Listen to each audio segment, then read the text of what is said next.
Ready to get started here? Yes.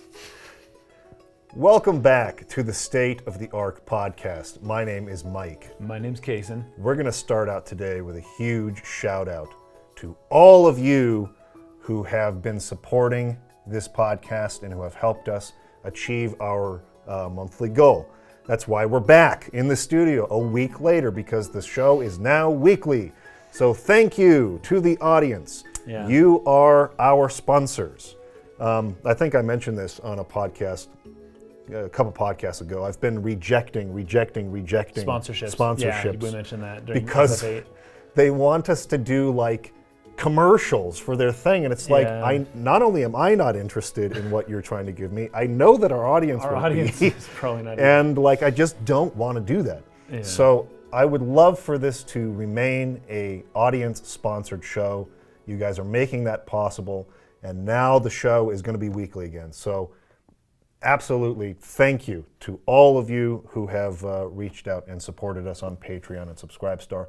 Those links are in the description if any of you would also like to continue contributing.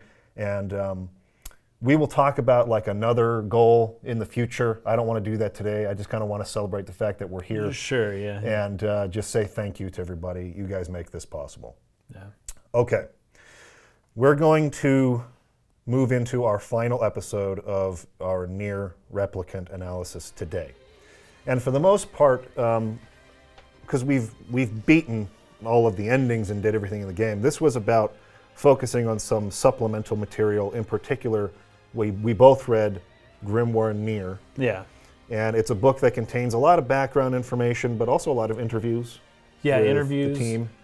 Some extra little like notes, just like things just saying like this is what happened, but from people's perspective. Lots of stories. Yeah. Like little short stories about Emil or Kaine or NieR. Yeah. So we'll dig into a lot of that stuff. I also listened, and you read a transcript of the audio drama that came on CD. That was actually quite different than what I was expecting it to be. I thought it would cover a lot of the same things that were in like the more expansive timeline of what happens, but it's really more just kind of a single, it builds up to more of a single event where all of the characters are involved in their human form. That is so interesting. Yeah. Yeah, we're going to get into that. And then on top of that, there's some more stuff. I mean, it jumps ahead a little bit to Replicant Kaine, and then it jumps even further ahead into a time after the game ends, and Replicant Kaine and NieR are dead, and Emil is still living in this world with no humans anymore. It's kind of a funny little story. He fights some aliens. And then on the back of that, there's even like a school drama, little kind of silly scenario. I did not listen to that one, but it's in there too. Yeah, we missed that one. But. So anyways, lots to dive into, but mostly what I hope we can do today is clarify the last few sort of lingering questions that we had, correct some of the things that we misunderstood, and like kind of get it all right in our heads based on what we read here. And then respond to some comments from the viewers. Some really good points that were brought up in the comments this last week. Stuff that, and this is something I want to say really quickly too. And hopefully this is, for the most part, understood. I think I've brought it before. We're treating this like a book club for video games, right? Right. We're not always going to be like the most knowledgeable human beings on planet Earth about whatever we're talking about in terms of this game. Some of you out there will have like, well, let's put it this way. I probably know a lot more about like Middle Earth lore than like somebody who's read Lord of the Rings, right? Yeah, right. I've spent a lot of time dedicated to reading and rereading tons of Middle Earth lore, so I'm pretty knowledgeable about that stuff. NieR is a game that while I had played it in the past a little bit, I had not like completed it in the sense that we did this time. Right, me neither. So I'm learning a lot about it as I'm going, right? And so the audience is going to be able to contribute like a book club would, things that I missed. So there are going to be things that I will interpret on this playthrough that, I might misunderstand. And moving into the next episode, when I have a chance to read supplemental material like this, it's going to inform me okay, like actually this is like this and this is like this. So anyways, hopefully that's understood. Like I'm not claiming to know everything about it, and that's not the point. I think based on the Final Fantasy VIII podcast, that Yeah. expectations were at a certain point for Nier, whereas Nier is kind of a newer game. And that's kind of the thing. We more or less would be alternating between games that we have played a lot before and newer games that we are having newer experiences with. And so the experience, like our level of knowledge, is going to differ from game to game, I suppose. Right. Yeah. Like, I've played Final Fantasy VIII 5 or 6 times. Yeah. This is my first time really completing finishing Nier before. Yeah. When we play Xenogears next, which is probably going to be the case, the vote for that will have ended by the time this goes live. Okay. But as of right now, there's one more day left, and it's going to win. It's pretty clear it's going to win. Yeah. Xenogears is a game I have played before, and that I've looked into a lot before. So I will be more knowledgeable about Xenogears than I was about Nier. Yeah. Anyways, I don't want to get lost on this point too much, other than to say if your expectation is that I'm going to get every single detail right every single time, that's not what I'm setting out to do with this. I'm setting out to play through something, give an interpretation of it, and fix and correct things along the way, so that by the end of it we have a complete understanding. But that's a kind of a two-way street between us and the audience, right? Yeah, It's a discussion. Which is kind of how we want it to go anyways. Yeah. I'm treating this as if the audience is sitting with us in a circle in this room, and we're going to get feedback from them, and we'll respond to it, right? Which is what this final episode is going to entail as we get into the comments at the end. So, hopefully that's clear. I think for the most part, what I want to focus on is in Grimoire NieR, there's kind of an extensive outline or timeline of events from the moment that the Drakengard E ending happens. Yeah, 2003. All the way through to essentially the end of the game. Yeah. 34, whatever that is. 3470, something like that. Yeah, it's like way more than 1,000-year time scale that we're talking about. So anyways, I'm going to try to summarize that time scale and fill in some of the blanks and correct some of the things and fill in some of the holes or the questions that we had as we were playing the game before. Is there anything that you want to add before we do that? Not specifically. I mean, about the questions that are answered, but I suppose we'll just kind of hit those as we go. Cool. But yeah, I don't have anything to add. So the book starts out with some short little reports from a particle physicist. Yeah. Who's studying the body of Angzt, the dragon, right? The Japanese government grabbed that body when it fell from the sky, and they're studying it, right? And he doesn't really believe the story about it, right? He's kind of this thing wasn't in the middle of Tokyo, because the government was kind of suppressing it just in general, right? Before and he slowly realizes. I got the impression that this was a woman. Oh, you're right, actually. So I read a translation. What I read is an unofficial translation from Japanese, and so the male-female might be a little mixed up based on that. But I think you're right, it was a woman. Yeah, so she's kind of skeptical, like you're saying at the beginning about the story that she's being told about it, as I think most scientists would be, because it's really, really wild. It's freaking weird. But slowly starts to sort of unravel what's going on, and then ends up contracting white chlorination syndrome herself. And the last report is real funky. Where she says, I can hear sounds. Yeah. That's the last thing the she letters says. are all jumbled up, right? And before that, she says there's a bunch of bells ringing. Yeah. She a sound, and it's just I feel sick. And so she contracts white chlorination syndrome while studying the body of the dragon. So then after that, we get into some character bios. And this is where I got the bad information about Fira being the wrong age. Being 5. It was from this translation that I had read of Grimoire NieR. So a lot of what we say or a lot of what is read in that like Google translated document has to be taken with a grain of salt, because there's probably some translation errors in it. Needs to be taken with a pillar of salt. A pillar of salt is true. So just keep that in mind. But that doesn't mean it's not still like a decent source of information. Yeah, it is a good source. It's just they never officially released it here, right? And so there will be some mistakes. Yeah, it's not like a super elite translation. It's novice level maybe. Right? Yeah. Okay, so then the next section is called The Abyss of Project NieR Volume 1. And it details how Japan tried to contain the spread of white chlorination syndrome by locking down Shinjuku, which is the district of Tokyo where the Queen Beast and the dragon fought. Yeah, they build a wall around it. They basically quarantine the whole place. And so NieR and Yona,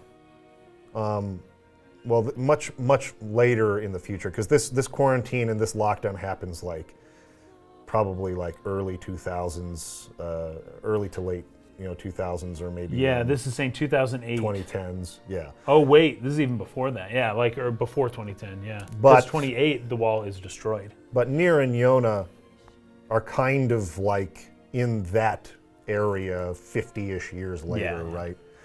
And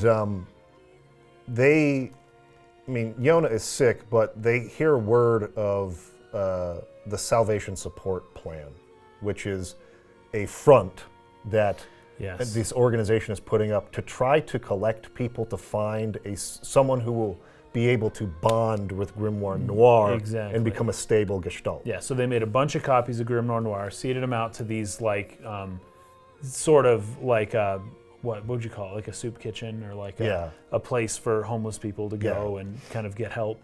But at the same time, they're scouting out people, and they will give these people one of these copies of the book. And the people touch it, and they almost immediately die. They gestaltize right away. Yeah, it doesn't work, and then they kind of go crazy. Their gestalt turns into a relapse shade, and they start attacking people and stuff. And it's immediate.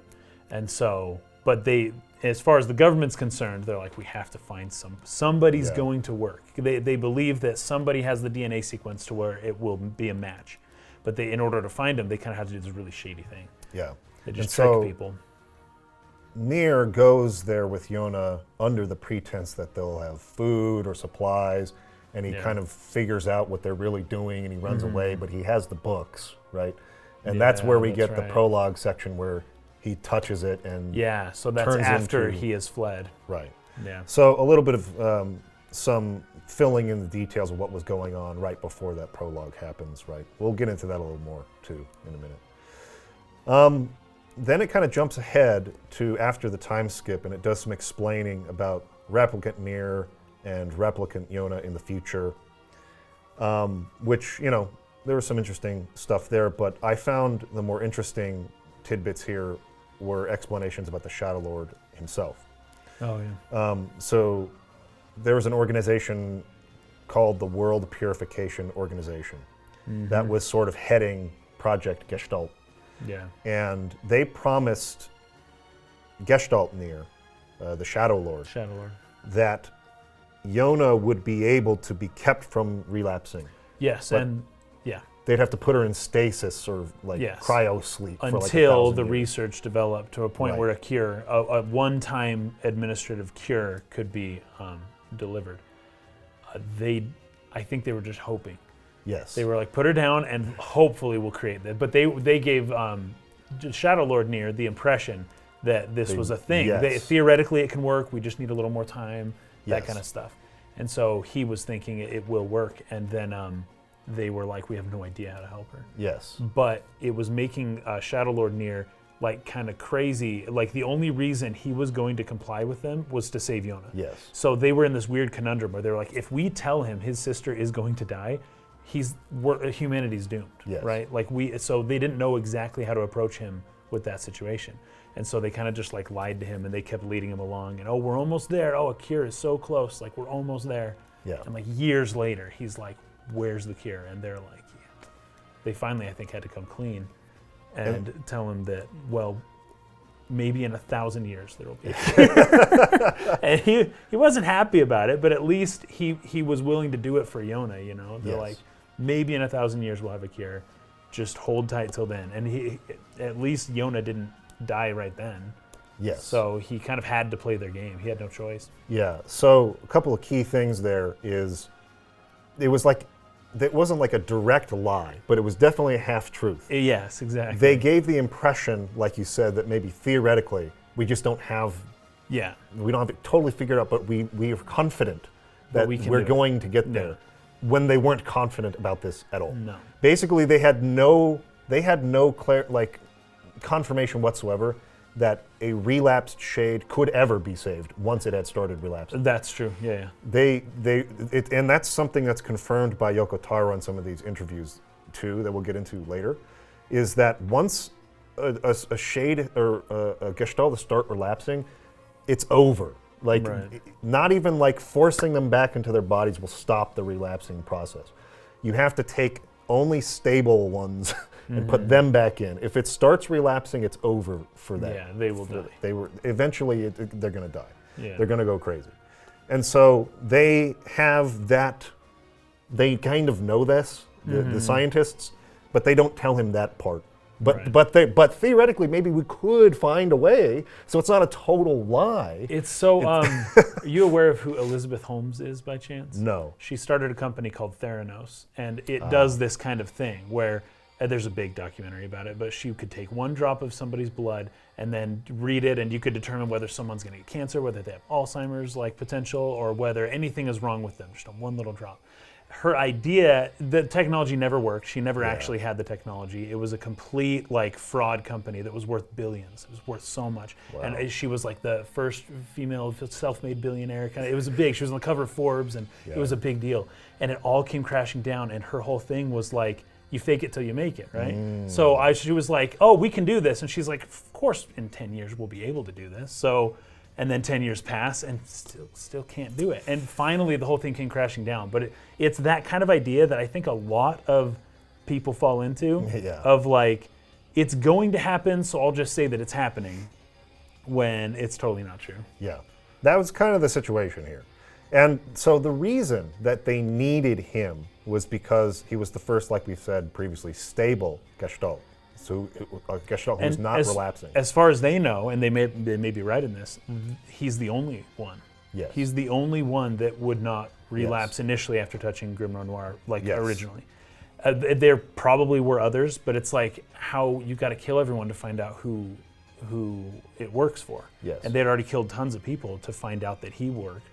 And I guess they just didn't want to do that over and over and over. In addition, his body produced like a very like concentrated, maybe not concentrated is the right word, but like they describe it as a solid maso. Yeah. I don't know if solid is the correct translation necessarily. High grade. But the idea is it's a type of maso that they need to keep other gestalts from relapsing. Oh, that's right. It kind of delays it. That's right, yeah. So they need him desperately to keep the gestalt project alive, because without him, all of the gestalts relapse.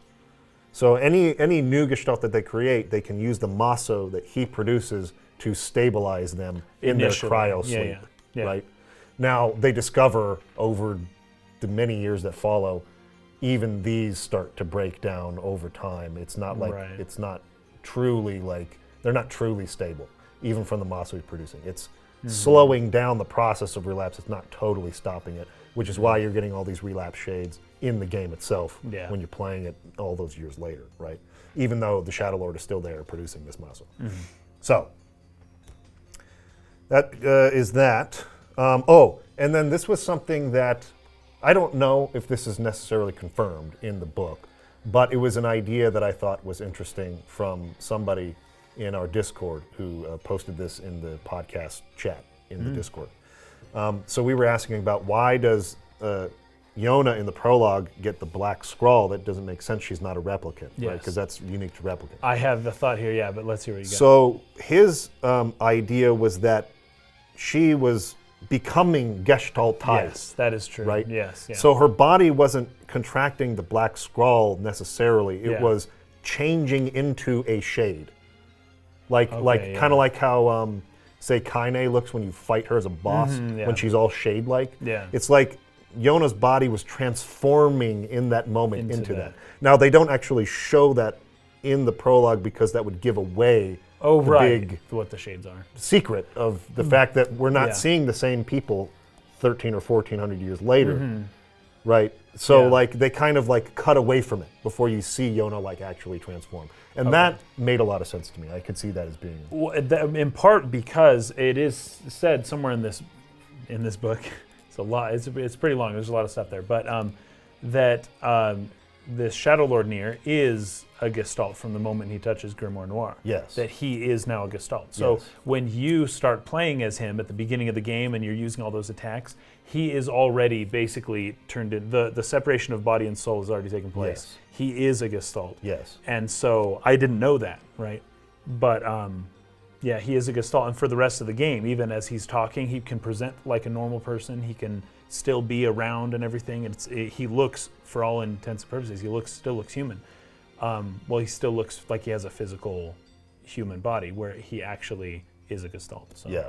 Yeah, so that means that same thing with her. When she touched it, she became a Gestalt. Problem being, she relapsed immediately. Yeah. Yeah, which is what most people did when they touched Grimoire NieR. Right. And that's why there are shades attacking you in that mall or that little shopping center, because those are people who are also being handed out books, and they were they were gestaltizing, and they were relapsing immediately into shades. Yeah. And that's like this whole district that they were in was part of this program that was like putting on a front to help people, but was really like in a kind of a desperate search for a stable Gestalt.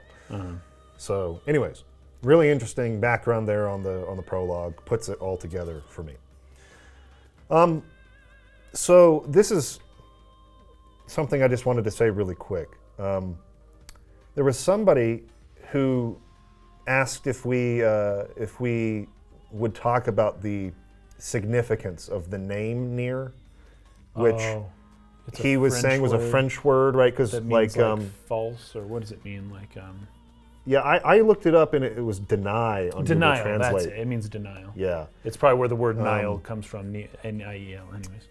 And you know, like how that works into the theme and whatnot. And I don't want to like discredit this person's takeaway from that personal interpretation of it. I think it's a fine interpretation. But one thing that I did notice in reading Grimoire NieR is that many of the names they feel completely arbitrary.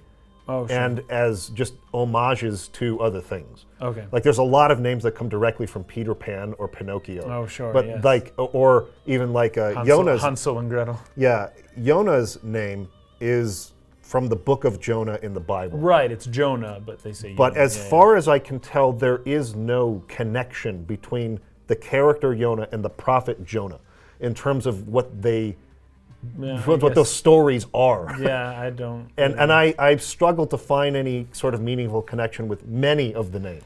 So I had heard that Yonah was a name for somebody else that they decided to keep for the girl at an earlier stage of development, and then the name kind of stuck for her, but it wasn't relevant, but they liked the name.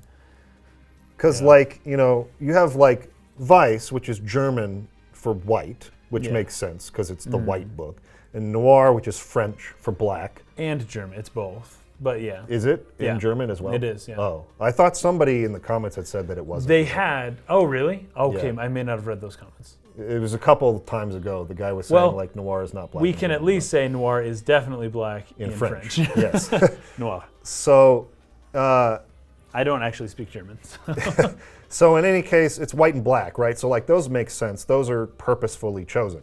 But there's a lot of names where it was like, I don't really get it. Like, let's see if I can pick out a few. So like, the mother of Gideon and his brother, I forget his name, the older boy. Oh yeah. Anyways, yeah. Their mother's name is Blue. Not that that name ever comes up in the game, but her name Really? is Blue. But get this, it's named after the blue fairy in Pinocchio. Okay. But like, there's no connection. Literally just the color blue. Yes, it's and like the lover that she runs off with is named Carlo, which is Carlo Colladi or Colati.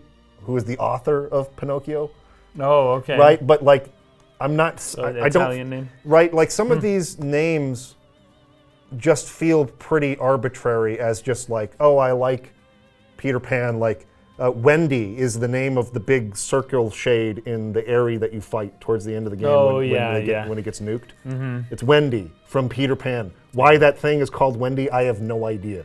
Hook, the lizard monster after Captain Hook. Yeah. You know, there's a lot more like that. Even like some of the names of the people from Facade are just like German numbers. The number 6 is like the real name of the king of Facade. Vira, which is based on Wir, V-I-E-R, the number 4 in German. Okay. The what's his name? Like his like main guard guy is like the number 9 in German. It's just like, why? Who knows? There's the boss fight in the Baron Temple against a monster called Shahryar, which is the king from the Arabian Nights. Well, Shahryar means way in Arabian. Okay, that makes sense. Shahryar. But like, it's actually written in there. It's interesting how the name of a foolish king from the Arabian Nights that takes on and executes numerous wives is used as the name of one who chooses a king in this game. So it's like, I don't know if there's like a real thought out significance to some of the names chosen necessarily. Sure. Right? Given that Nier is the name of the game, I figured it would be more denial for the player themselves. I could see you that. keep playing this game, you're in denial. Yeah. But yeah. So there could be. There could be. But there's also a lot of naming conventions that seem to me to have no significance. And so I wouldn't read too much into it. And there's a couple of places, even in these interviews, where he's like, sometimes people are reading too much into things. And it's like, again, his philosophy is not the thing itself, it's what it makes you feel. Yes. Right. But it is his fault that people are reading so much, because he released this book that clearly shows this intricate pattern behind everything that he did, connecting 2 different games together. Yeah.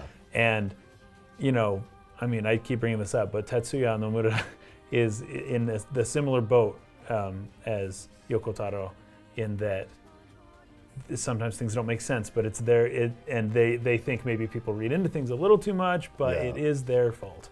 Sure. And they invite this. The last piece of evidence for why I feel this way is while they, go through the bother, I guess, of like telling you this name was inspired by this or this or this or this for like all these characters. Yeah. On Nier, they say Nier's name has no specific origin. Oh, they said that in the book? They actually write that under like the Nier character bio. This name has no specific origin. But Yona is from the Book of Jonah for some reason. Yeah. And this is named after a Peter Pan character. They actually have Kaine's grandmother, Kali, as Curly. It's Curly. Oh, well, that's how they would say it in Japanese. In Japan, well, that's how it's translated in this document, right? And I can hear that, because that happens a lot, where sometimes the English translators are looking at the phonetics, and they have to kind of guess. They kind of guess at it, right? The name Cloud was, I believe, supposed to be Claude, Claude, Claude. But when it was translated Cloud, they were like, they liked it, and they were like, that's pretty cool.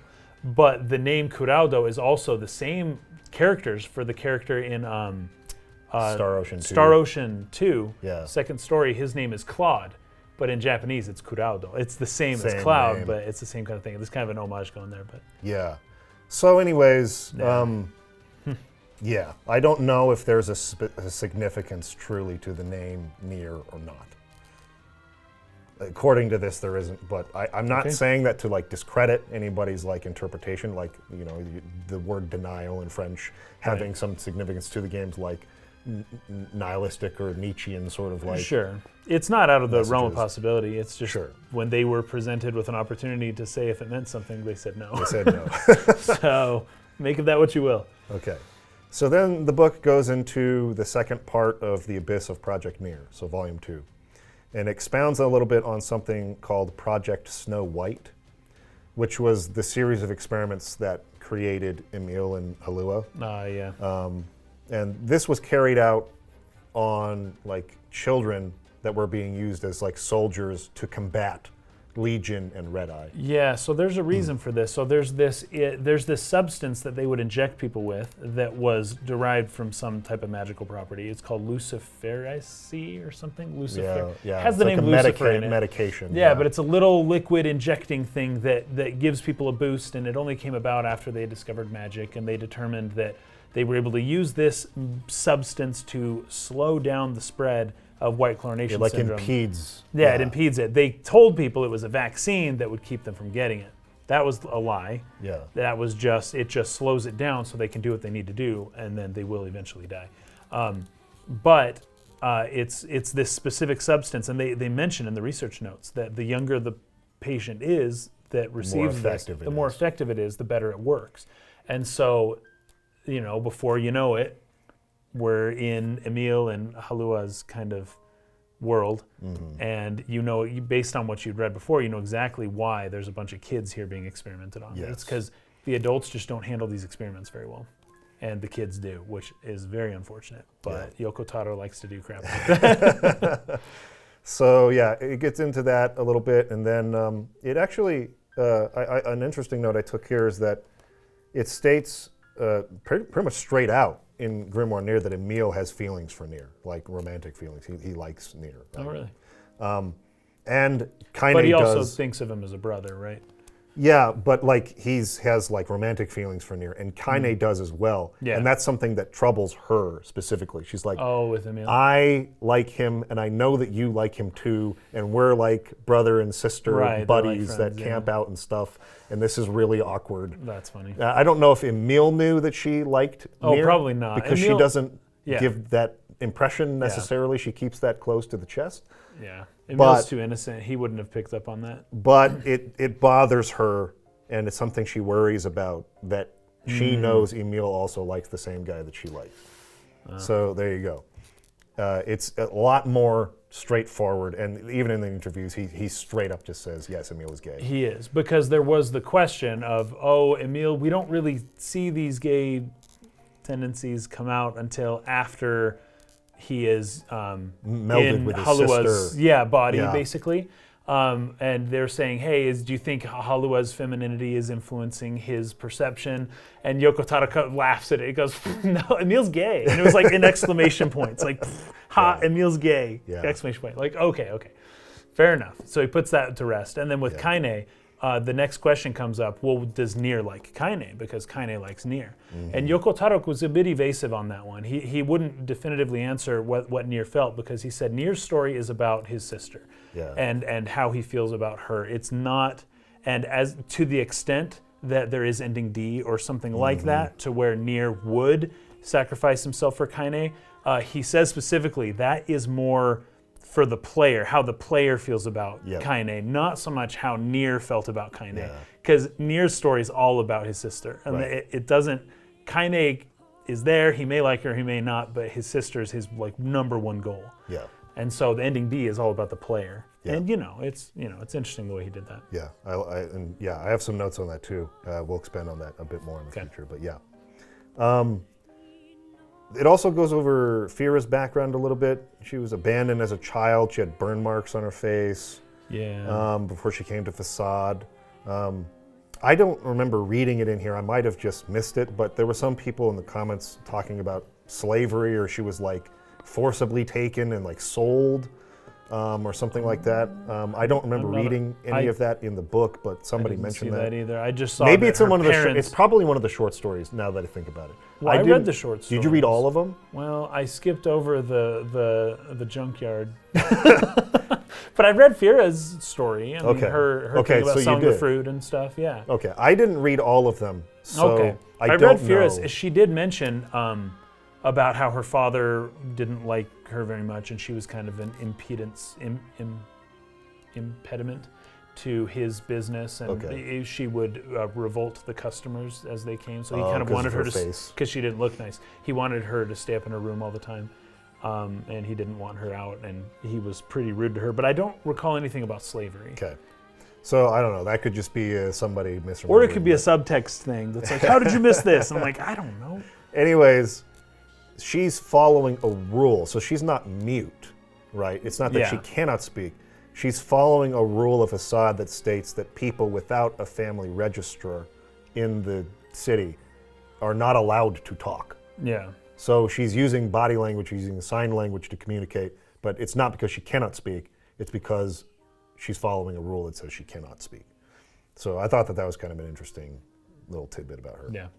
And the reason why she wears the mask and why she's so comfortable and why she even stays in Facade, given that it's kind of a weird place. A lot of people in Facade, like everyone in Facade, they aren't forced to stay there. They can leave whenever they want. They are there of their own volition, and in the case of Fira, and my guess is the case of a lot of people in Facade, they have some disfigurement of their body, and wearing the mask and the shawl and everything that they wear, it makes them feel safe and comfortable to be around other people. And it's actually kind of like helpful to them to be in society. Whereas Fira, without the mask, she felt the need to, be away from everyone all the time. Yeah. That story was very good. One thing that I noticed but didn't end up saying in the podcasts is after the time skip, I mean, you go to the junk heap and you see Gideon as a young boy in flashback when his brother dies and that whole traumatic thing. Yeah. But then when you actually see him grown up, he's got this like mechanical arm, basically, right? He's got like a machine arm. And it was something I meant to point out but never did. But apparently he destroyed his own arm, like he self-inflicted that due to the trauma of pulling his own brother's arm off. Ah, so it was the that arm, scene. it wasn't his whole body. Yeah, it was just his arm. It was just the he arm pulled his that arm came off. out. And So that gave him some like... he was like punishing himself Yeah. sort of for that, right? And Oh, so he man. destroys his own arm, and now he's got this artificial machine arm that he's made for himself. So I've said multiple times, like, I don't have tons of sympathy for Gideon. I found him an annoying character, but that Yeah, that's interesting. built a little bit in me. It was Yeah. like, that's really intense, right? Yeah. A very, very scarred child who lost his family, his mother and father, and his brother at a young age, and just did not know how to cope with that trauma, right? Also, the fact that he cut off his own arm, this is just a Bible verse, but if thy hand offend thee, cut it off, right? Yes. Like there's some general idea, ancient idea of, do away with that which is done wrong and rid it of your life so that you can be pure in some way or whatever. But also the fact that he won't admit that it was kind of his fault Yes. that his brother died, but at the same time, he cut off his own arm after that. And I know he pulled his brother's arm off, I understand that, but when you do something wrong, one of the first things most people do when they know they've done something wrong is they look at their hands. Yes. And I don't know why, and maybe because they're shaking or people, and this is in movies a lot, but you look at your hands and you're like, what have I done? It's just the classic thing to do. But it's almost as if you're second guessing if your hands are even actually doing the bidding of your mind, right? You're like, what are these things? This isn't me. These are someone else's hands, right? My hands wouldn't have done that, right? And recognizing your own fault in someone else's death could lead you to, in extreme cases, I suppose, to cut off your own hand because you can't accept that your hands are the ones that did this. Yeah. So that is in some way him accepting that he did that to his brother without mentally actually really accepting it. Yeah, I like that a lot. Then it goes into the Abyss of Project Nier Volume 3, which mostly gives details on the bosses you fight, the shades and the bosses that you fight in the game. And this is where I learned that a lot of these giant shades are actually amalgamations of numerous gestalts. They're not just one gestalt soul. Yes, which we learn about Wendy as well. That one's fascinating. But they're shades can clump together. It's kind of crazy. Yeah. Well, and like Hook, for instance, absorbed like relapsed shades into itself, and so it kind of grew stronger and more powerful as it continued to just absorb more, like relapsed shades into itself.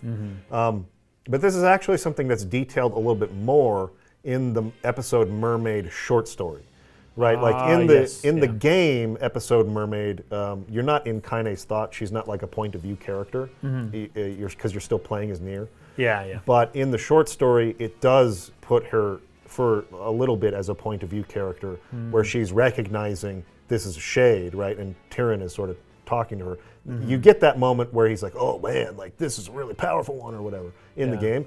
But in the short story, she sort of thinks about or recalls, or it sort of details how she came to know that some of these big shades are like multiple gestalts or multiple shades in one. And that's like, the more that they combine, the more that they fuse, the dumber they become, or the less sentient, or the less, I guess, like intelligent they become, but the more powerful they become. Now, it's not like entirely that way. It's like there are some exceptions. Sometimes one might be more powerful with less. But the whole point of that was to speculate on like the fact that this shade is super powerful like that, and is big, but is not a culmination of shades like that. And so there was something very different about the girl Louise as a shade to what she had been, to what she'd typically seen. And so it was a different. Anyways, but the short story goes into more detail on the fact that big shades like that, the really berserk giant ones, are generally many shades fused into one. Yeah. So that's interesting. And they're described as taking more joy in cruel acts, right? This is why Hook like relished in the slaughter of like the people of the Eyrie and Kaine's grandmother and things like that. Same with Wendy, like you said, the one in the Eyrie. Yeah, it was the shades and the shades. That one was in the case of the shades not feeling like they could compete against us and doing it in order to form something that could kill us, basically. Yeah. Yeah, but a lot of the shades had taken over some of the replicants, right? So they were kind of dragging them along with them. Yeah. Okay, and so here's a big clarification from last time. I'm trying to think of like how much to go into on this. So maybe I'll save that part for later. But, you know, like I said, this is kind of a first playthrough for me. So I'm basing a lot of my thoughts, especially in the last podcast, on what I take from the scenes I'm seeing, right? I haven't read every single piece of supplemental material yet. So the way that scene came across when you have like the death of Rock, who is the wolf pack leader, there's the old man there. Like my impression of that, which is, it is kind of a vague scene, was that was the human soul that had fused with the wolf, the human soul in a gestalt form, that had fused with the wolf and made like a shade wolf. Because we didn't have any idea that you could gestaltize animals, a not human. Yeah. Right. But that's not true. So this wolf or dog, right, had been alive during the time when they were gestalting things. And the owner had gestaltized the dog instead of himself. And so the dog is a gestalt of a dog, not of a human. And so, like, this dog was alive 1,300 years ago when the area of Facade was bountiful, rich, it had forests and things like that. It wasn't a desert, right? So when it's speaking about, oh, our home has been changed into this, that's the experience of only that gestaltized wolf leader, pack leader, dog, Rock. The other wolves with him, I would suspect, are normal wolves and were not there and did not experience what this place was like before. They were probably 10 years old. Yeah. But anyways, I guess I copied exactly what is written in there. So I'll just read the description as it is straight from the document. The leader of the pack of wolves that take up the residence in the desert is Rock, right? As one that gathers the wolves, it is a mixture of nobility and severity. 1,300 years ago, the leader of wolves used to be a dog. It was raised by an old man and underwent the Gestalt process, gaining eternal life in the place of his owner. Due to its fond memories of the old man's care, it wishes to live in peace without coming into conflict with the humanoid replicants. However, it understands that those replicants have deprived them of their habitat and killed many of their comrades. In the end, it realizes that they cannot coexist and leads its pack on a battle to end all battles with the replicants. So it's sympathy towards humans was based on its relationship with its owner, With the human. not the fact that it used to be human. Okay. So that's a clarification. There was somebody who was a little bit upset with the last video who tried to tell me it's not that hard to understand. It's in one of the weapons stories, right? So the weapons stories are all detailed in this book, every single one. But are you aware of how you unlock weapon stories in the game, the menus? Well, yes, because I did see Kaine's, but You have to upgrade them. Yes, exactly, because there's different levels, and then you read the story throughout the levels, right? Upgrading weapons in Nier is the most tedious, Well, it means long, you have to go back to Gideon, stupid, grindy process of all time. There is only 3 weapons that I actually bothered to upgrade all the way to level 4. Oh, really? And even that took way more time than I thought was worth doing. But there are, I don't know, 30-something weapons in the game, and you have to grind for very obscure, like the Phoenix weapons, for instance. They require, like, eagle eggs.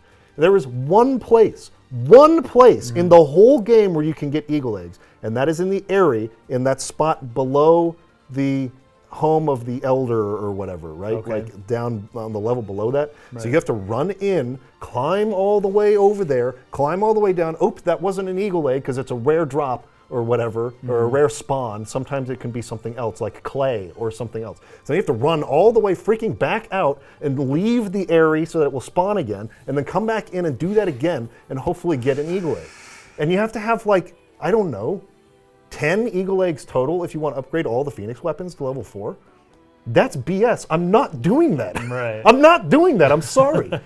I'm not doing that. And there's a lot of rare, like, materials, right, that are needed to upgrade these weapons. So if someone's going to sit here and, like, disparage me for not, first of all, unlocking every single freaking weapon story in the game and spending like 100 hours upgrading weapons, I'm sorry. That's ridiculous. I'm not doing it. So anyways, but the weapon stories are in the Grimoire NieR, so you can read them there, right? And like I had said in the last podcast, I haven't read it yet. I'm going to read it next time. Anyways, that's just a little bit of a rant on my side, but don't expect me to grind for 50 hours to learn every single freaking thing about the world, people. Let's be reasonable here, okay? All right. So that's that. The clarification on Hook. Or not on Hook, on Lock. On the dog, yeah. So this was, I think, Rubrum, the red book, Grimoire, yeah, is the name of it. Just kind of copied its description too. One of the sealed books, it sleeps within the depths of Emil's mansion. A gestalt was sealed inside, granting it powerful magic. However, unlike Grimoire Weiss and Grimoire NieR, it was not programmed to be able to understand and converse in human language, and was limited to support those 2 books. Its name comes from the word red in Latin, rubrum. So, Ruby. kind of interesting. So, there were like 13 of these books that were made. Yeah, and there's that story. I read that story about how the books all came to become unique and have different names and stuff, and it's pretty crazy. So Grimoire Weiss actually was friendly with Grimoire Rubrum when they were humans. Yeah. Before they became the books. And then they put all 13 of these people, and they all spoke different languages except for Weiss and Rubrum, into the same room, like an octagon, and then said, okay, you guys all have to kill each other, basically. Yeah. And each of them had a book that was a blank book. They couldn't even open it. They didn't know what to do. But the hope was that one of them would figure out how to use the book to kill people. Yeah. Now, the first one to figure out how to do it was actually a woman, but then someone else killed her. And then that person died too. And anyways, they all ended up killing each other. The last 2 people were Grimoire NieR and Grimoire Weiss. And for a reward, they also both just got, but everyone who died got absorbed into their book. Yeah. So as soon as they died, they were absorbed into their book, and the woman actually saved Grimoire Weiss. She pushes him out of the way, and then she dies and becomes Grimoire Rubrum, which we then kill in Emil's mansion, so using Weiss's power. So there's a lot of tragedy involved going on here, in multiple levels and throughout multiple lives, basically. Like, she died in her normal life, then she died again as part of this book's life spirit. Okay, this one, I don't think we need to go over that. This is I think the giant shade that attacks Nier's village towards the end of Act 1. Oh, okay. Again, I just put it's an aggregation of many gestalts. Yes. So we've kind of gone over that already. This is another one. Oh, this is Mother Goose, which is Goose, which is from Mother Goose. That's what it's based on, which is the gestalt the shade that you fight in the Shadow Lord's castle. That's the parent, and is like, don't kill the babies. Of course, that's why they're eggs. Yeah, Okay, but this one apparently is an aggregation born from the fusion of gestalt babies and their parent. So that's when she says, They all gather come to me, in, and then they and turn they- into the boar, right? Boar. So that becomes Goose. That's the name of that shade. All right, so after we get through all of that, then we get to the actual timeline of Project Gestalt here. So one thing that I really liked, I took a quick note on this, just because this felt so true to life. I could see this happening. When they decide to quarantine Shinjuku, it's mentioned that there's a newspaper survey, which probably would have been local, that indicates that the majority of the respondents are opposed to this quarantining of the area. Yes. But the internet polls indicate that most people are in favor of it. Yeah. I thought it was like the globe, like the world. Yeah. Everyone in the world is like Japan quarantine. Everyone in Japan is like, come on, guys. Yeah, exactly. It's not our fault. Yeah. Yeah. So, but the opposition to quarantining Shinjuku only really lasts until there's the kind of the first emergence of Legion. So like Yes. the first person who was infected who went crazy and started attacking people. Yeah. And apparently attacked like a famous person, an important Yes, person. killed a celebrity. And then all of a sudden, even the people in Japan were like, Like, okay, yep, okay, lock him up. quarantine it. Lock him up. Seal it off. But of course, they end up breaching the wall of Jericho, and the White Legion. This is probably a good time to explain, because we talked about this in episode 1 a little bit, but here's where we can really get into it. When people are exposed to this salty substance that is from the other world, I guess it would be like the maso or something like that. The maso particle. They kind of, as they're about to die, they are given the opportunity, I guess, sort of, in some weird way, to create a pact yes. with the god Of the They say Drakengard with God, but universe. yes, of the different universe, because the dragon had made a pact in that universe, Yes. and then had carried that. The bindingness of the pact was carried across dimensions to our world, our Yes. dimension, and that power, anyways, became a thing where you were able to, through the dragon's substance, which was spreading, you were able to make a pact with God to destroy all humans. But if you refuse to do it, then you just die. Yeah. Right, so either you die or you become a red-eye, glowy dude. Is it just Red-Eye whose eyes glow red, or did they all have eyes glow No, red? it's just red eye. So they all mostly kind of just look like normal people. But right? the difference is that, and red eye is a kind of a disease that's also from the Drakengard universe, because there's red eye yes, bosses and things you fight in yes, this game. there were. But the difference And they is were the Watchers. they're a legion, but they get to keep their intelligence, and they are become like a hive mind of sorts for Legion, so they can kind of organize So they can direct them and direct. yeah. And so it's like Legion are just crazy. They're if just you berserk zombies. if you basically. stop or kill Red Eye, the Legion has no more direction. Yeah. right? And so they Yeah. can be fought more easily. Easier. But a Red Eye, and there can be more than one. It's not just one person. It's like a special pact, an even more special pact, where the god like gives them helps them retain their intelligence, Yeah. so that they can be a leader. So instead of just letting them live, it becomes like they have some additional power, Yes. kind of thing. Mm-hmm. So yeah, that was happening, and it started in Japan, and these Legion people were all spawning in Shinjuku or something, and they were all kind of, rising up and fighting against Japan, and they eventually took over like almost all of Japan, and they had to relocate all the assets to the different islands the and emperor's Kyushu or the emperor's Yes, homestead is the Emperor's moved. Palace, and they had to move that, and the government, because they didn't want to move it. Yeah. But once But this out of all Tokyo. happened, they were like, "Okay, get down," and they went to the smaller island, I think. Yeah. I think it's called Kyushu, but I can't Kyushu. remember. Yep.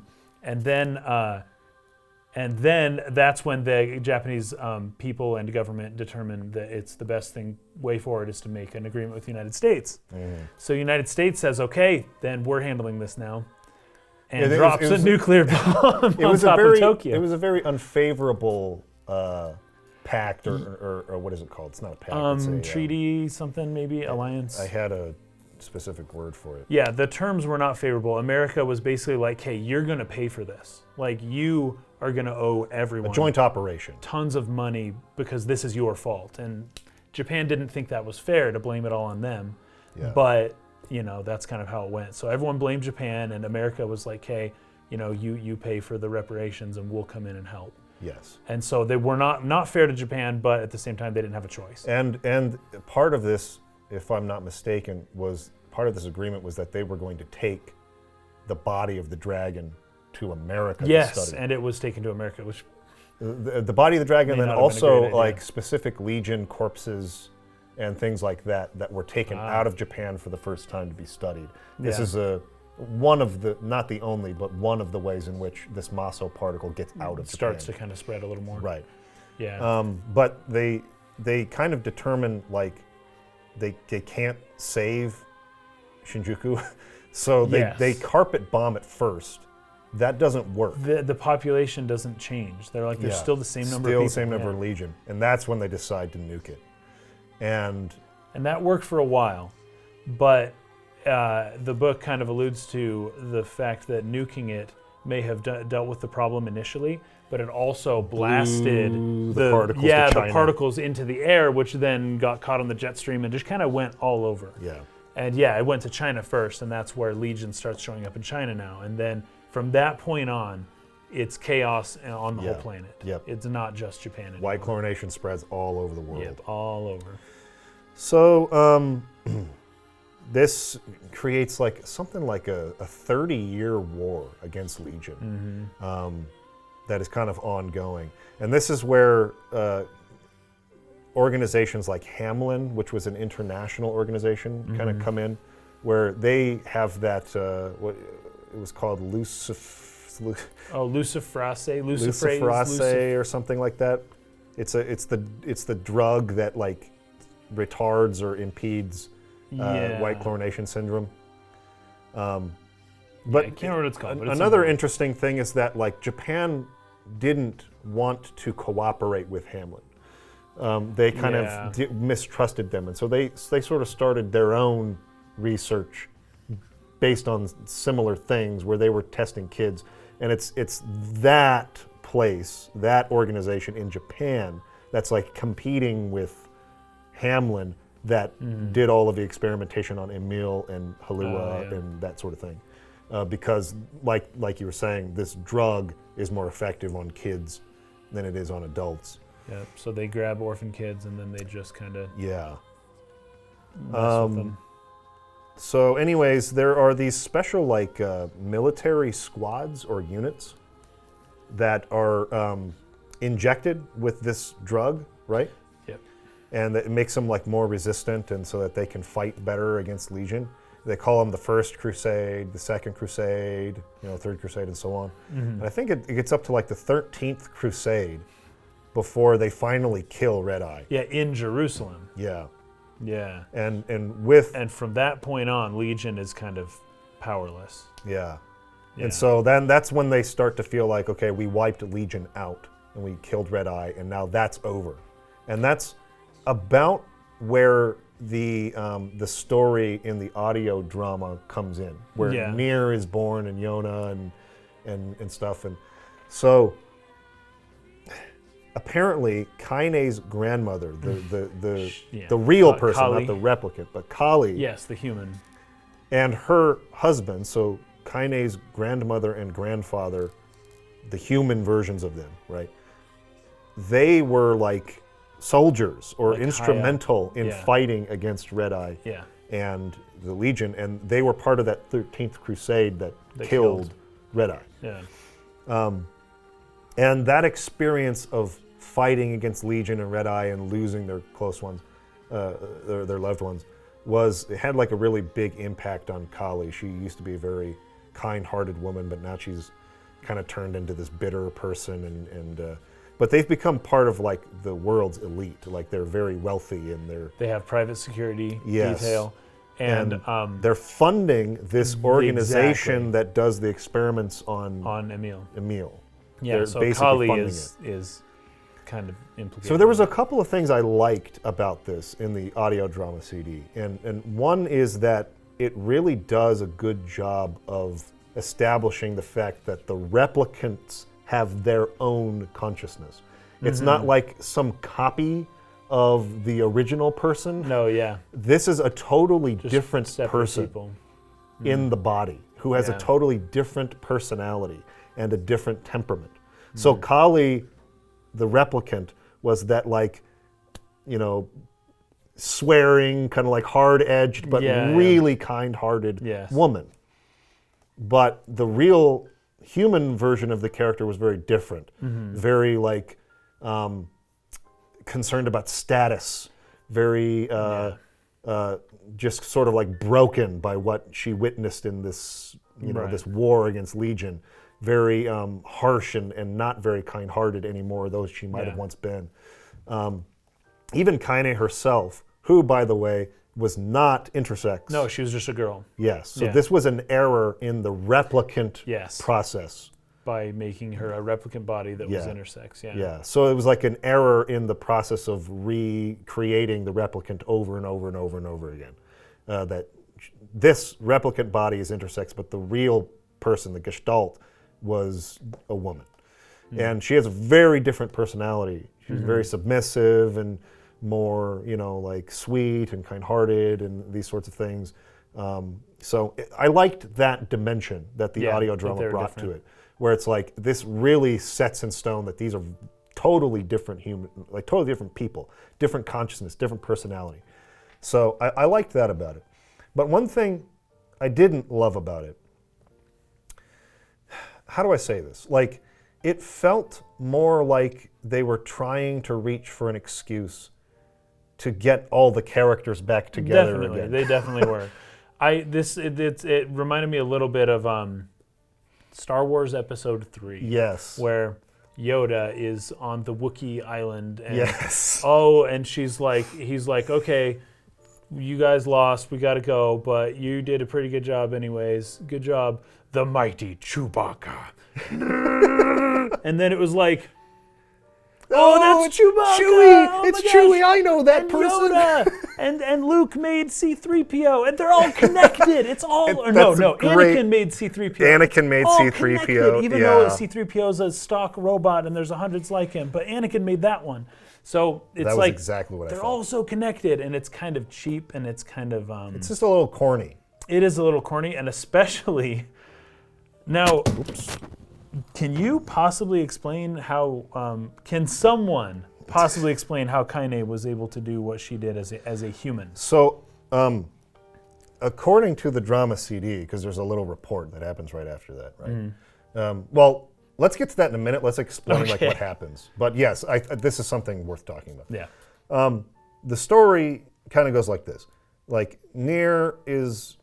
trying to take care of Yona. It actually has a pretty effective scene of them burying their mother at the beginning, which I thought was really interesting. And he won't tell Yona that was her mom. Yeah, like that your mom's dead, but like that's what he's sitting there digging a grave for their mother. Yeah. Legion is supposed to have been gone now, but there's like this truck that kind of moves through and is like, stay inside your house, like we have a situation involving Legion. Legion? Like, what are you talking about? Legion's been dead for a while. I thought Legion was dead, yeah. So then that's kind of going on, and then they jump over to Kaine and her grandmother and her grandfather, and they kind of build up, the dynamic of that, and kind of explain how they were once part of the military, now they're rich and whatever. And then you have Emil in like, the facility where they're keeping him, right? And you get some background on the fact that he has this power to, petrify people by looking at them. And he has kind of a relationship with a woman researcher there. Yeah, that's built on a little bit in the game and one of the side quests. And one of the stories in Grimoire NieR as well. So it's kind of building all three of these, and then it's kind of brought together when the human of Tyrion Yes, who what was his name? Ray? Or- Yura something. Yeah, Yura. Yeah. And he's like this ruthless military commander, willing to kill people who disobey him, and he's like kind of a demented, evil military guy, right? And so he comes to the facility where Emil is being kept and basically forces the researchers to hand him over. Yeah. Because he's aware of what's happening here. There was a red-eye corpse being transported to a research facility or something, and it awoke in transport, and basically Legion is like arising again. Right. Right. And so that's kind of the situation. So he goes there and gets Emil, takes him to Kaine's grandmother's house. To the mansion, yeah. Because they're going to lure Red Eye there to fight it. Yona had been separated from NieR and found her way to this estate, this property. And NieR's kind of following her, NieR's trying to look for her. Looking for her. And so what ends up happening is that they're all there in the same place. They're all there. And the description they give of that house makes it sound a little bit like Emil's mansion, possibly. Possibly. I don't know if that's 100% like... Could be, maybe not. But Emil was in the basement of that mansion, so I don't know. I don't know. But it was a mansion. It wouldn't be like total. It's a fine theory because she was the one. Kaine was the one funding this organization that did the research, right? So there's definitely a connection where that could be that. Yeah. In any case, it feels a little bit like an excuse to get NieR and Yona and Kaine and Tyrion and Emil all in the same place for a little scenario. But they're human forms. Yeah, they're and it was mostly fine for me until, like, okay, so I guess we just have to explain what happens.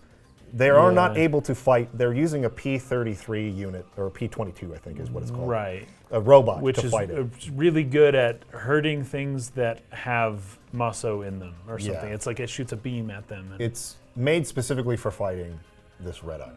And it has the upper hand, and then it loses, and Red Eye's getting under control, and the squad can't fight it, and they're kind of like, things are getting a little out of control. and then they try to use Emil. Yes. But he doesn't want to look because there's more things that he can see than just Red Eye. Yeah, he in sees fact, there are even good human soldiers on the ground. Yeah. And he's like freezing them into statues as well. And so he's like, I don't want to do this. Yeah. And he kind of loses it. Well, because Yura is like pushing him, forcing him to do Yeah. this, and so he kind of goes crazy. So he's doing his thing, and Yura is freaking out and realizes it's all going south and decides to desert. Yes. And so he just wants to leave. So what happens to him is he changes his name in order to avoid being arrested from Yura to Tyrion, and he goes through the Gestalt process. But then they find out who he is, and they kill his replicant, so he can't return. Okay. And so he's not relapsed. Right. But he's not. he jumps from replicant to replicant. This is one of the big questions we had last time is, does a Gestalt need to relapse to become a Shade? And that is not the case. Right. That can be the case, but it does not have to be the case. Yeah. So he's never relapsed. Tyrion's never relapsed, and a lot of the Shades had not relapsed. This leads into kind of another correction from last time. So we were, a little bit foggy on like what happens to Kaine and Tyrion there in ending C and D, like what's going on. Oh yeah. With the Shadow Lord defeated and without the Maso he's producing, Tyrion is going to relapse. So Tyrion is aware, I'm going to relapse in this body, and is trying to, as a last moment, like, attempt to be selfless. He's like, these are the two ways that you can stop Kaine from, you can either kill her, right, and like free her from this world, or you can do your, sacrifice your existence or whatever. But in both cases, Tyrion's going to die either way, but he's like, I'm going to relapse, and she's going to lose it. Right? She's no longer going to have control because a relapsed Shade is going to take control. So that's what was happening. So she's going to die no matter what. So either you kill her or you switch spots. Yes. Another thing to characterize what Yura had done, it is described later on in the book as a failed coup attempt. that he Yes. was taking advantage of the fact that Red Eye was waking up and of his current position to grab Emil and to kind of become the new, I guess, to become the new savior hero of Yeah. the situation so that he could then take more power within the government. Yeah. Or I don't know if he wanted to overthrow the current government. I don't know, but they described it as a failed coup attempt. And that's why, that's the wrong that he had done.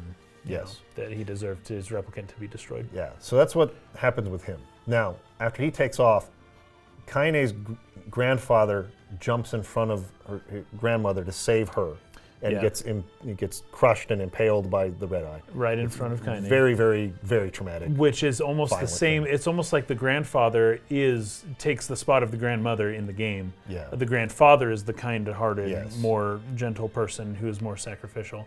Yes. And she watches her grandfather die in front of her instead of her grandmother. Yes. And then her grandmother is trying to tell her that there's something we haven't told you about the nature of who you are, right?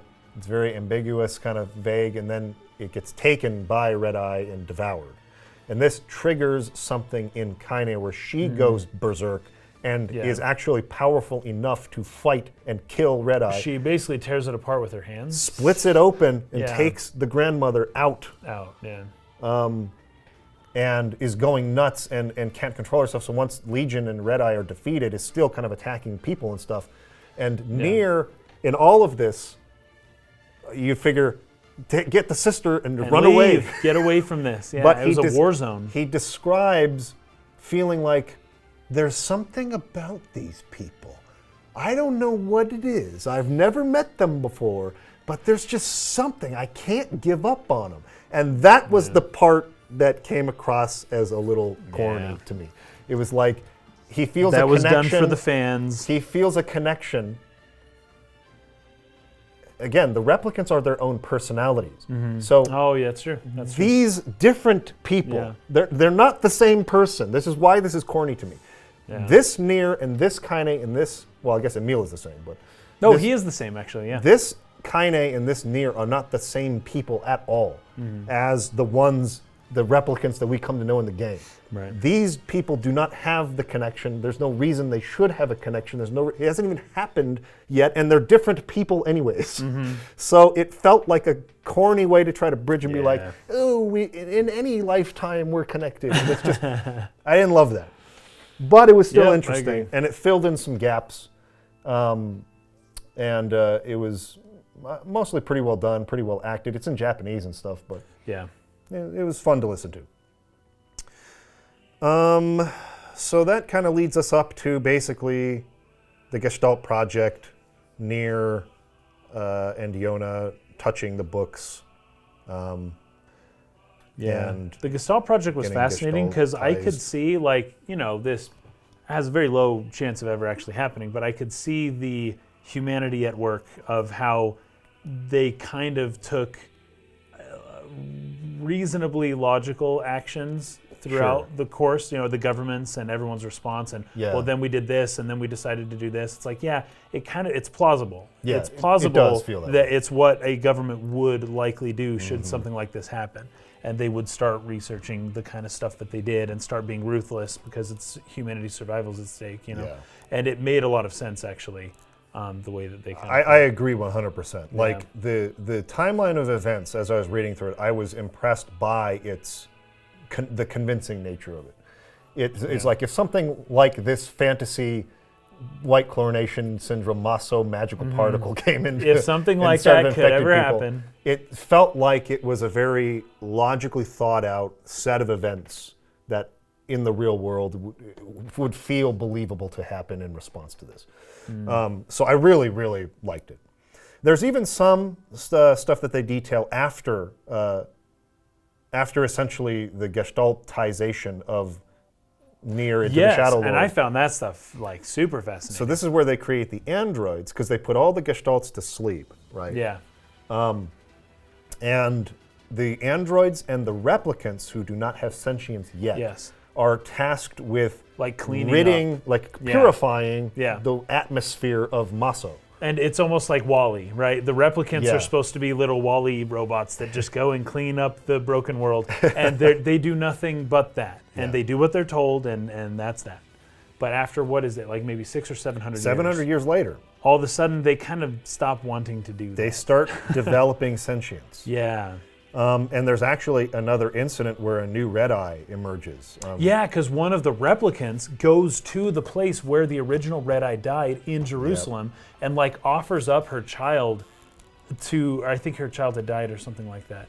Or maybe, I think it was something like that. But offers up her child to become the new Red Eye in a weird kind of way. And somehow the powers that existed in that moment were activated. And Red Eye was able to kind of reassume power, and they were met with this like huge catastrophe again. But something interesting happens. It's around like 3,000 or so that they finally, they get rid of Red Eye and they get rid of all of, like, there is no more white chlorination syndrome anymore. Yeah. Right. Everything is completely gone. And as soon as there is no more detection of that type of maso, then the Gestalts wake up like right away. So there are no shades until like 3100 AD. Yeah. Or something like that. There are no shades until then, and that's when they wake up, and that's when the replicants start kind of having problems, because the shades wake up and they're like, And they're they relapsing. kind of know what's going on. A lot of them are, it's like 70% relapse, right? Yep. It's like a high percentage of them are relapsing, and for the others, it's just a matter of time. Yep. And they are kind of eager to repossess the bodies of the replicants. Yes. And it's like they'll like reach out for them and they'll try to attack them, and they do have the power to repossess or to possess and take over a replicant. But the replicants are so resistant to it, and they're fighting fight it, 'em. and they're just like, get away from me, this is my body. And that's where this stuff all kind of starts. And that's, I think, where Devil and Popola start seeing things start going down. We have a problem here. We have a problem here. This is not going according to plan. This was this is And an also, unforeseen problem. Yeah. That's where the Shadow Lord also starts to see the same kind of problem. And that's where he's doing his own thing now. He's like, my whole point is just to save Yona. And he starts to kind of not necessarily do what Devil and Popola's plan was either, right? Because he's kind of got his own agenda here. And so they all kind of agree. Devila, Popola, Shadow Lord, and Grimoire NieR all agree, okay, well, let's reunite the books and wake up all the Gestalts but he says, in order to do that, I need Yona awake first, because once she wakes up, we need her to cure, so we need to replicate her first. I think that would be why they didn't just take Grimoire NieR and Vice and just splice them together without NieR or anything. Yeah. They didn't do that just on their own, because they could have, but it was like, no, because then Yona's going to relapse, and right? Is that right? That might be wrong. Say it again. Then Yona's going to relapse and die if the books reunite. Well, she's going to die no matter what, because she's already relapsing. You're right, because it's kind of, Because that was there is kind no of cure. that was like the half truth. There is no cure. He was led to believe she could be stopped from relapsing. But he starts to realize once he after 1,400 realizes years that there is no saving her, that they lied to him, that's when he decides to forcibly take the replicant body back and try to make it happen. But even, because that was one of the interviews, they asked, well, if the Shadow Lord hadn't been killed and Yona had stayed in the body, and he had forced himself back into his replicant, would they have been able to, and Yokotar was like, no, Yona's going to die no matter what. No matter what. Because the relapsing could not be stopped. So this is kind of the Shadow Lord's just desperation to make it work, but it wouldn't have worked anyways. It wouldn't have worked. Yona is dead no matter what. So why didn't Devil and Popola take Grimoire NieR and Grimoire Vice and just put because them together there are at any still point? some non-relapsed Gestalts out there. And forcing them back into their bodies means that they would be human again. And that's bad? No, it's good. Okay, but why didn't they do that? Oh, they were trying to. Because Grimoire Vice was at Popola sends us on some mission to go to the top of the Lost Shrine. tower. Yeah, the Lost Shrine, and there's Grimoire Vice is there, and Yes. the idea was that we were supposed to go there and get Grimoire Vice. Yes.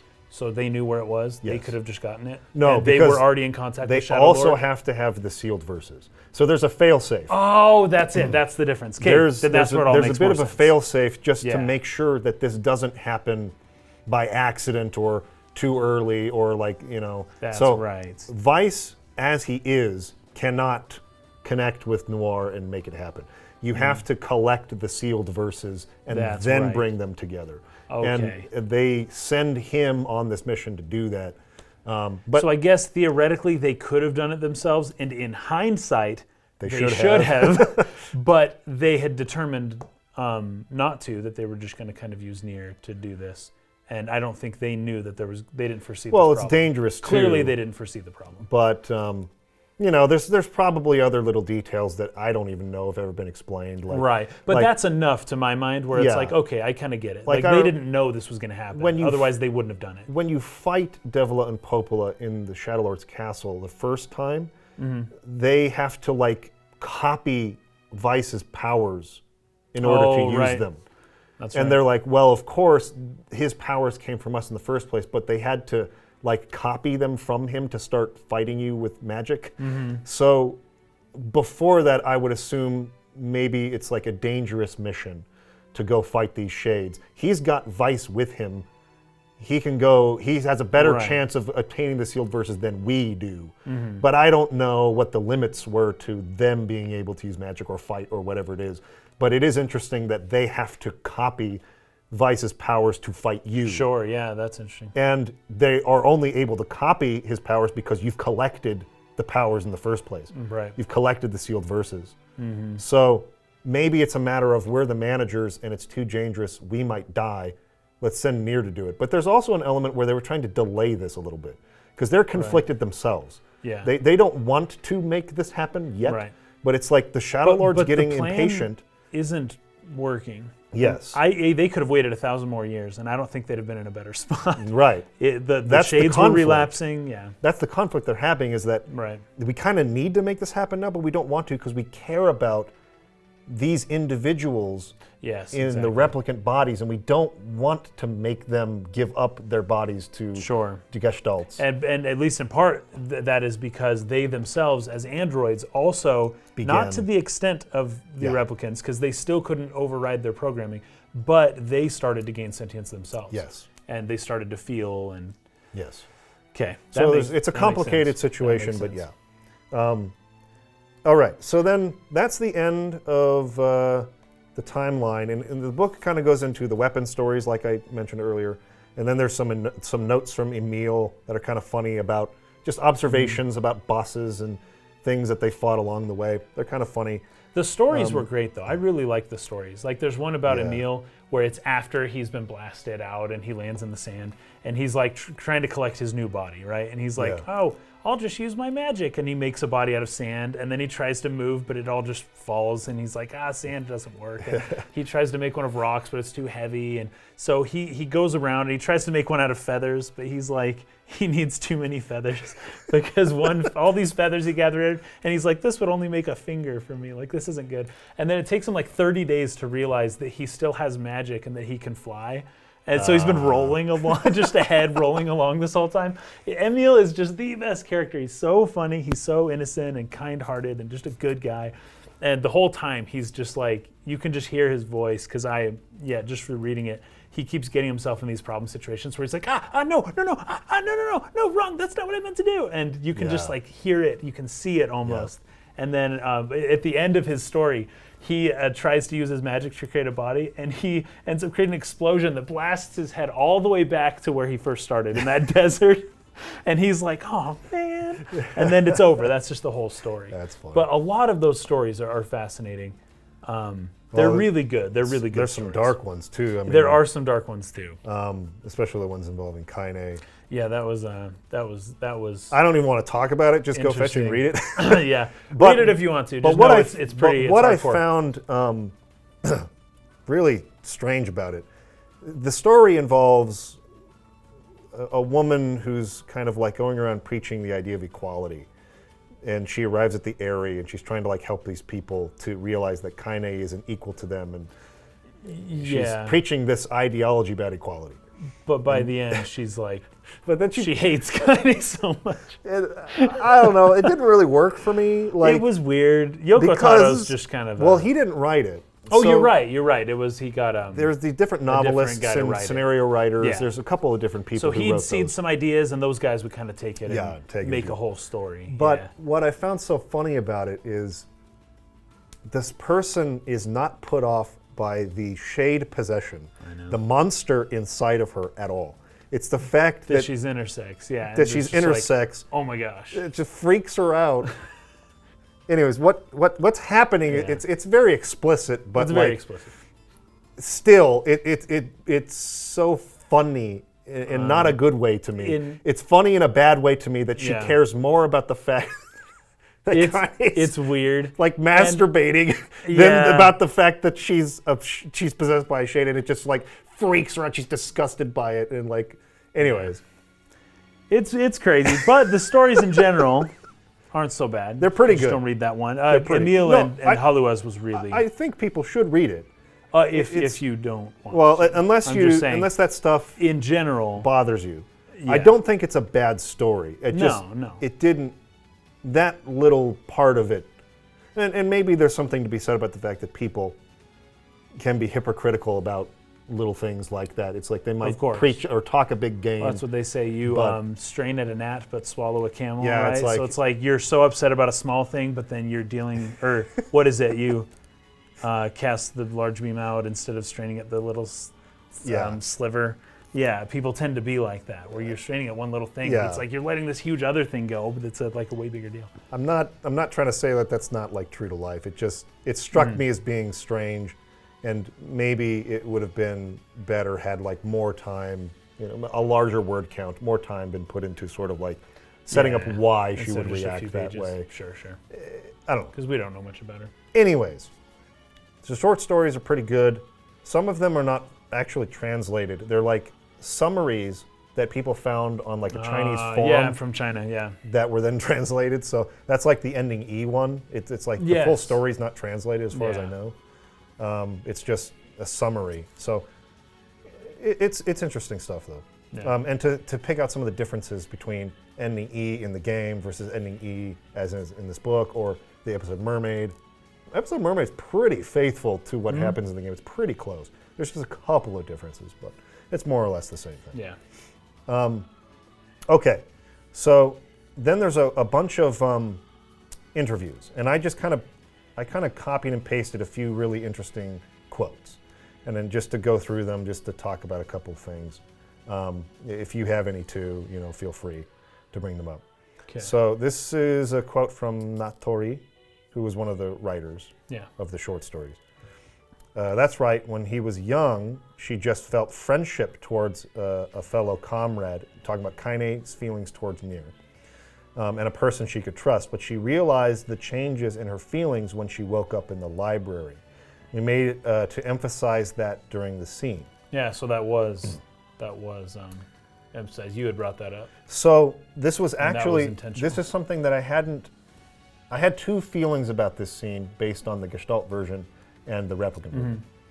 In the Gestalt version, the older man, I didn't read romantic undertones in the scene, despite the fact that they were probably intentional because Replicant was the intended version, right? The younger version of the character is the intended version. But, and this is probably a good time to bring up that I might have given off the wrong impression in one of the earlier episodes where some people in Discord were feeling that I preferred the younger brother NieR character to the father one, generally for the story. And that's not the case. I actually prefer the father to the brother. But there are certain instances, certain scenes where it's clear this was meant to be a younger person, so it comes off strange that an older person says it. Which, best example of that is, "You and I are friends now." Yes. Which is really weird for a 40-year-old dude to say to a 17-year-old girl. It's not as weird if it's a 15-year-old boy saying it. Right. But what I would, rather do is just alter the dialogue so that it sounds like an older man would say. Just localize it in a different way, yeah. But overall, to me, I feel, and there's actually some stuff they get into in the interviews too that kind of like clarified my thoughts on this. The story for me works better with the older father character, a father-daughter relationship. The desperation, the willingness to do anything to save your daughter. I think there's a stronger bond there than there is with a brother-sister. Not that there isn't I a think so. strong bond, a familial tie, a Right. willingness to do anything to save, but it's not quite as strong, I would think, as a father-daughter. Yeah. And with that being said, there was actually some intended scenes that had to be altered or cut that we're going to dive into I heard, Nier's resentment of Yona Yes, exactly. for being burdened 'Cause by he her. has to take care of her Yeah. all the time, and she can't do anything for herself. Yeah. And Yoko Taro couldn't handle Yeah. the heartbreak Which, of that. with all the stuff he put in the game, like, you kidding me, dude? But apparently it was just too It's too much sad for to him. have the brother be upset at the sister. Yeah. So they're just never upset at each other. Yeah. But that would have played very differently as a father. Oh, He's yeah. like, I gotta do all the work around here. And it's Well, like, to your daughter? Are you kidding me? Yeah, I So mean- that scene just wouldn't have been able to exist in the Western version. I can see that's kind of the major difference that I see between a brother taking care of a sister versus Yeah. a father taking care of a daughter. Now again, there are going to be instances where there's a person who didn't want to be a parent, and so they have Sure. resentment towards Some this little resentment. child they have to take care of. Right. I don't, but That's a just clearly not what's a happening here. father who loves his daughter, the intensity of the need to protect is stronger than a brother to protect a sister. It just Yes. is. Yeah. And I do feel like there would be, even if it's just from time to time, this feeling of being burdened by taking care of a little sister. I don't get to live my life. Right. I have to always take care of you. That you would feel bad about too. It's like, oh, I'm not supposed to feel like that. This is I love my sister, and of course you do. But I feel like there's just a difference where the story of Nier and the Shadow Lord's willingness to wait thousands of years to go through all of the stuff he goes through to save Yona works better for me if it's a father-daughter than it does as a brother-sister. Okay, sure. It's not like it's not like this is bad. It's just that I think it works better here. Sure. So that being, I guess, clarified, right? I read the scene with Kaine and Father Nier really differently because she looks at him, and I really only got the sense that she just had this deep shock or surprise that someone would be willing to save her after 5 years or even care. And it was almost like like looking up to an uncle figure kind of a thing. Sure, Like yeah. you still cared. Where this deep camaraderie between the two, right? Now, of course, later in the game, there's the part where she kicks him and slams him against the wall, and he's like close to his face, and there's Yeah. there would obviously be the kiss That would have been that would still exist in ending different. C, right? Right. Where Nier Oh, yeah. kisses her as she's dying. Oh, right, yeah. That would feel very awkward to me for Father Nier. For Father Nier, yeah. Because I just didn't see the relationship that way. That's not the way I read it. But when I revisited the scene in Replicant, it was clear to me that romantic undertones were there. Because last time she saw him, he was a little boy who was shorter than her. And so there's definitely still the deep appreciation, the shock that someone cares, but there's also definitely a spark that I felt Yeah. where he's tall and handsome now, and he cares about me, and there's a romantic spark in it. So, anyways, it was interesting that the reason I copied this was to say that when they wrote that scene, this is the moment where Kaine starts to have feelings for Nier, and I picked up on that in Replicant, and I didn't pick up on that in Gestalt, Okay. even yeah. if it was intended. Sure. Anyways, just an interesting Makes note sense. I wanted to bring up. But then it goes on to say, Yoko Taro says, by the way, Kaine first, because this is a little bit of he has a different idea, I guess, of when she first realized it. Because Natori says it was that scene, but Yoko Taro says that Kaine first realized that she loved Nier during the love scene in the Shadow Lord's castle, and everyone's confused. Where, yeah. Everyone's the like, love scene in the Shadow Lord's castle? What are you talking about? Yeah, and, yeah. and then she says when she kicked Nier in the stomach. And Ashima is like, that could have been called a love scene? And she's like laughing. And then Yoko's like, it is a love scene, with an exclamation. She realized that, I actually love this person. When she was kicking him and beating him up, her backing off was the girl side coming out. and then it was a good scene. I could clearly see how Kaine's brain works. And then he says it was the most romantic scene in the game. Yoko says that. So I mean, as far as romance goes, I suppose that might actually be true because it's not that kind of game. But and Notori follows that up by saying, when I was writing the scenario, I almost dipped into Kaine and Nier's romance territory a few times, but I remember Yoko telling me that this isn't what I wanted to show. This is what you touched on earlier. yeah, And he asked me to change it. I have to focus on writing them as comrades. So it ended up being a rather simple love story. So Taro didn't want to burden the story with too much complexity right. on these other sort of like sub-character arcs or feelings that they had for each other. Mm-hmm. He wanted, and this is something I kind of find commonly in anime and JRPGs that have sort of complex stories. The main characters sort of, when there's a big exposition dump or something, Yeah. the characters are like, hey, I don't understand any of this. All I care about is this. And I think Yes, the point that of happens that quite often. is to, even if the player or the viewer is confused, we at least still understand that there's a very simple goal at the center of this, which is this character's trying to save his sister, and that's really what Right. matters. And that's, focus And I on think that. that's what Taro was trying to give as direction is, like, look, there's a lot of complex stuff going on in here in this game. There's a lot of complexity to it. But let's just keep Nier's goal simple so that the Right. player can follow it and not get lost in all these details. And so that's why they didn't want to try to explore a romance between Nier and Kaine or anything like that, right? So, interesting point.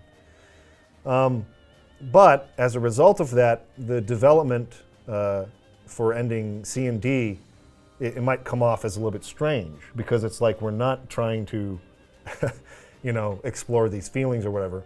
And this is where Yoko says, instead of it being a decision for Nier and Kaine, it was more like a choice for the player in Kaine. Exactly, because Nier would not have done that. And you brought that Yes. up last time. Like, Nier's whole story is about his sister. He would not give that all up to save Kaine, and then he disappears. Yes. And that's that. That's just Yes. based on with the whole game that we played. That would not happen. And I mean, definitely not Father Nier.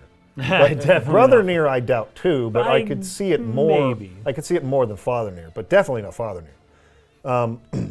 So he goes on to say, if you like Kaine after playing through the game twice, then sacrifice yourself to save her. If you don't, then you don't have to save her. I wasn't trying to force your hand into saving her by shoving romance down your throat. The interviewer says, I see. However, Nier's my beloved line comes off even more abrupt now. I guess he says my beloved to her, right? Maybe that's different in Japanese than in English. I don't recall that line, but it's possible. But Yoko goes on to say, that was more like a spur of the moment thing rather than an intended direction. So whether the player loves Kaine or not, base your decision on that, not on whether the character, loves Kaine or not. So that leads me to believe that endings C and D are not necessarily canon endings, though that doesn't really matter. But D goes into automata. Now it does, Yeah. right?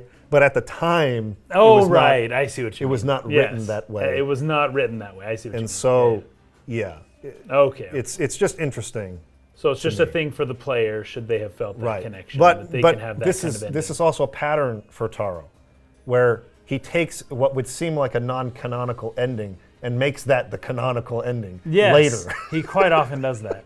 So I think it gives him more freedom to continue in as screwed up a world as possible for his next game in that series if he just takes the screwed up ending. yeah, because the interviewer goes on to say ending D isn't the true end just because it comes last, but the player could freely choose their own true end. And Yoko says, yeah, that's pretty much it. Yeah. So was kind of the intended direction of endings C and D. It was more of the player projecting what they feel about Kaine, not so much the character himself, and you kind of create your own ending with those two, right? Yeah. But now it's been complicated a bit more with ending E. So Yeah, because everyone's gonna say that would That's likely the canonical be the ending canonical now. ending. Yeah. let me skip ahead a little bit. Well, the interviewer then says, hearing you say that, I feel pain at having made my choice on the basis of Nier. Now I'm told to make that choice based on what I really feel for Kaine. In a certain matter of speaking, the hurdle the player had to cross was quite high. Notori felt like ending D was very natural. Nier's love for his comrades was really strong. This is something someone wrote in a comment in refutation to what I was saying, where I didn't believe Nier would do it. Notori kind of had a similar interpretation to this commenter. Nier's love for his comrades was really strong, and even if that were Emil, he'd still save him. To him, only Yona is special, and everyone else sort of shares the first place in his heart. So it's like, now that I know Yona is saved, I also will give myself up for my comrades. I care about you equally, right? So there is, something to that, and that's, I think, a valid interpretation that the character would do this. Even Notori felt that way, right? Possibly, yeah. And then the interviewer says, yeah, he probably thought that he'd be happy simply with people important to him, including Yona, living on. So just the thought, the knowledge that they'll live on, right?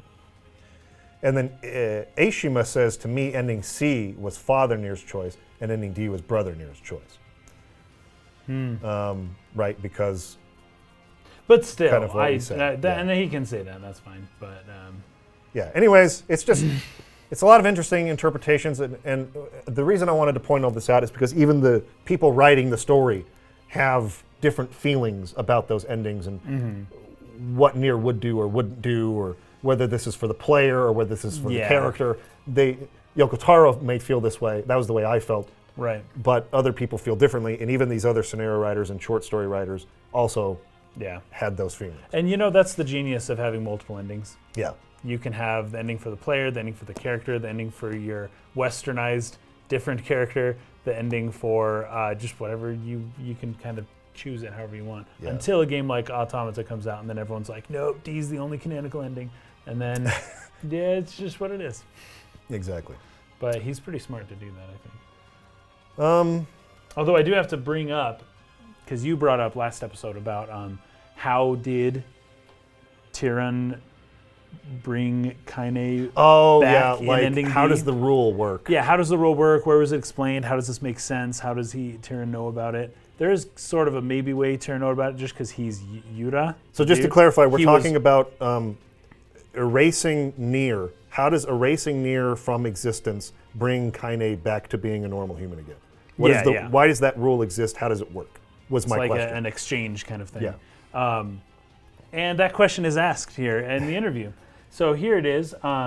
This says, Nier and Tyrann combined their efforts to save Kaine, who went berserk in ending C and D, but how exactly is Kaine saved in ending D? Yoko says, by everyone's love and spirit.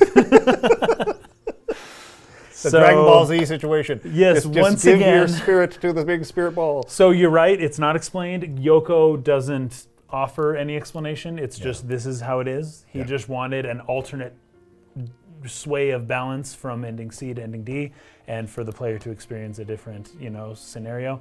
And there is no mechanism for which that is made possible, I guess, within the game. Yeah. It just is. So this is something I wanted to bring up again because there's a couple of disparaging comments on the last video talking about it's not that hard to understand, right? Like, do better research or whatever. I wanted to read this. Okay. I wanted to read this in as not a rebuttal, but just in response to that. So the interviewer is like, when I read the settings in this book, I realized that many of them were not revealed in the actual game. He's talking about the short stories and other supplemental material in the Nier Grimoire, the Grimoire NieR. The interviewer's like, a lot of this stuff was not explained in the game. And Yoko says, that's true, we barely explained Project Gestalt. Yeah. And the interviewer says, was that intentionally done? And Yoko says, we didn't explain everything because that's just how reality is. I wanted to reflect certain elements of reality in this game. So I didn't put too much focus on explaining everything. I also wanted to make the basic story simple and easy to understand, so I deleted most information that weren't vital to emotional impact. The interviewer says, I became really confused as I was listening to all that. And Yoko says, that's right, we became confused when we were thinking of all that.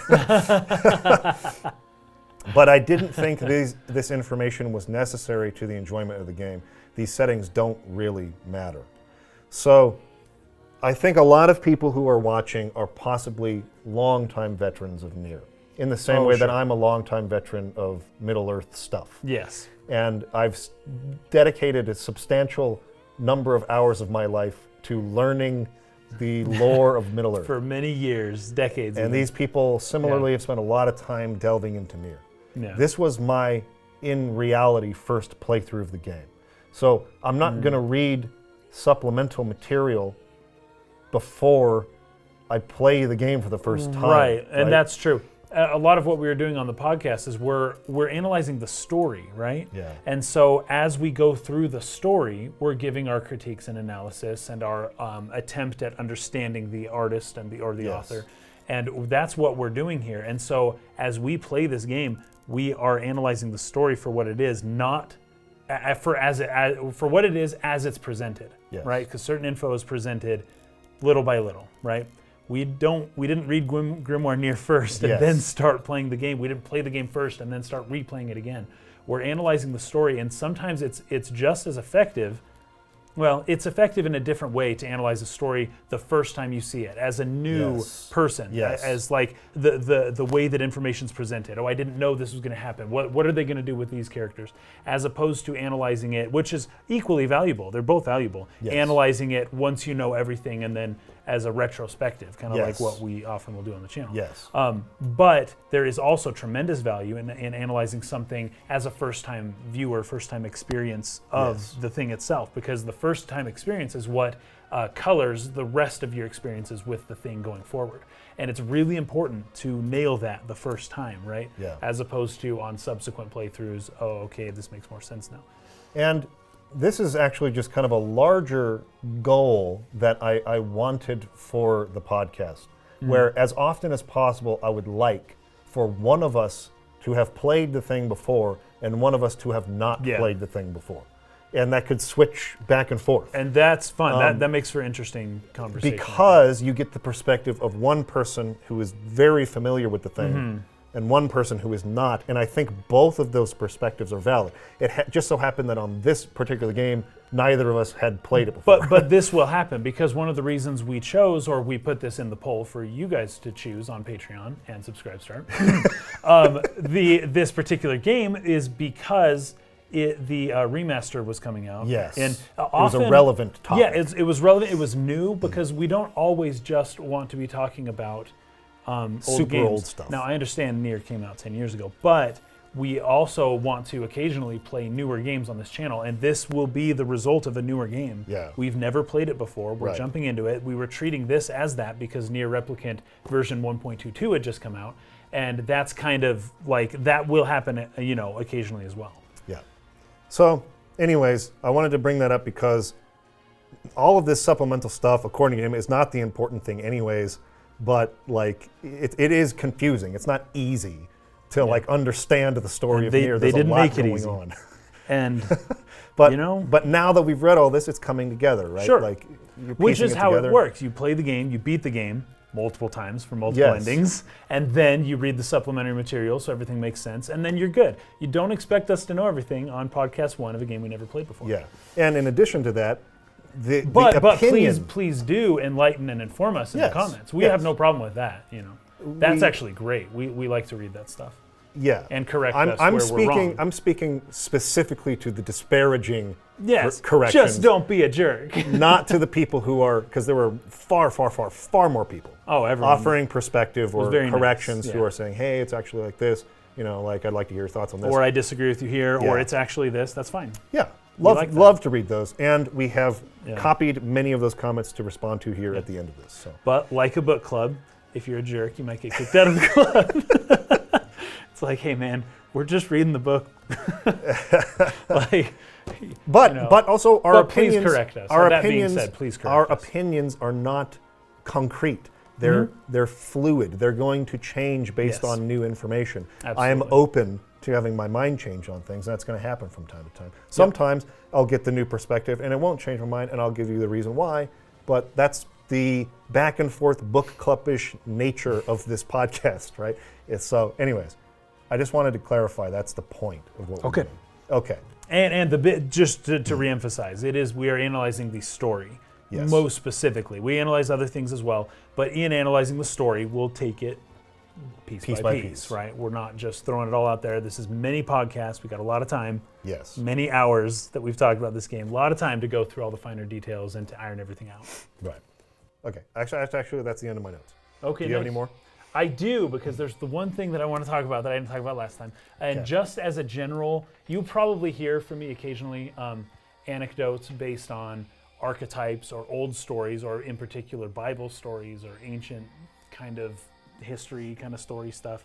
That's just an area that I have a lot of interest in. And certain things will jump out at me from that type of a lens, from a kind of, I guess, an anthropological lens. Yeah. Understanding Landon the history of studied civilization. anthropology too, Exactly. right, in college? And I took some classes on that in school as well, and that is just an area of interest that I have. Understanding cultures and how storytelling specifically, how important it is to the history of people and language and all of this good stuff. So, that being said, I had some notes specifically about Emil being gay, and I just kind of wanted to throw this out here because I feel like Yoko Taro, I feel like a lot of this stuff is done intentionally. As you mentioned, there's characters named like Jonah, or there's the Wall of Jericho. They call it the Wall it's of a biblical Jericho. reference. Yeah, and there's a lot of biblical references here, despite maybe they don't come full circle in being actual, like Jonah is not Jonah the prophet whale, Jonah, as yeah. far as we can tell, unless there's something else going on there. But there's a lot, Yoko does put these references in, and so I do specifically, feel like I can draw some other references out. There's, material. we mentioned, a lot of the like homages to other games.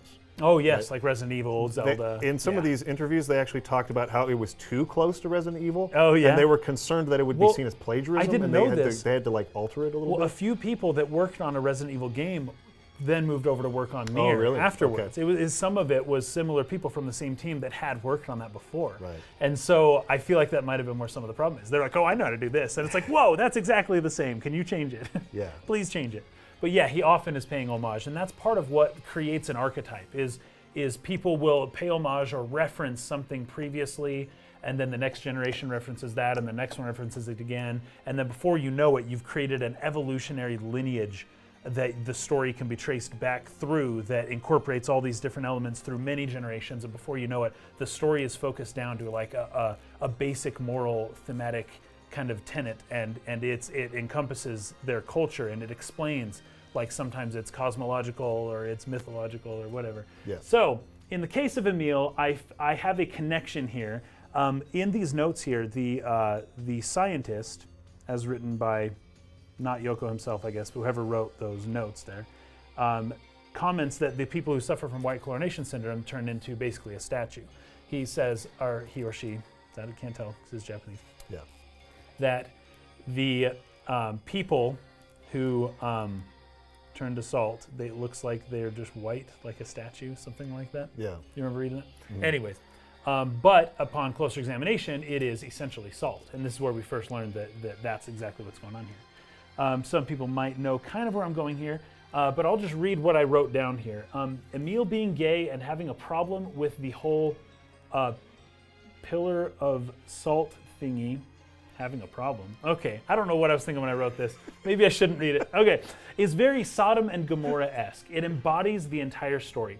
Looking back upon the sins, and I'm not making judgments here. I'm just saying this is the archetypal story. This is the myth. This is the Bible story.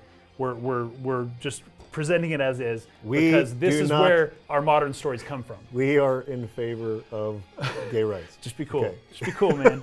Okay. So Emil's situation embodies that whole story in a very interesting way. So looking back upon the sins of Sodom and Gomorrah, if you're familiar with the story, which in part represents homosexuality, is where the word sodomy comes from, caused Lot's wife to turn into a pillar of salt, right? That's a biblical story. Lot's daughters were struck with blindness, right? They actually, I think they blinded themselves so that they could no longer sin, at least not in that way. Because the sin was a sin of longing, right?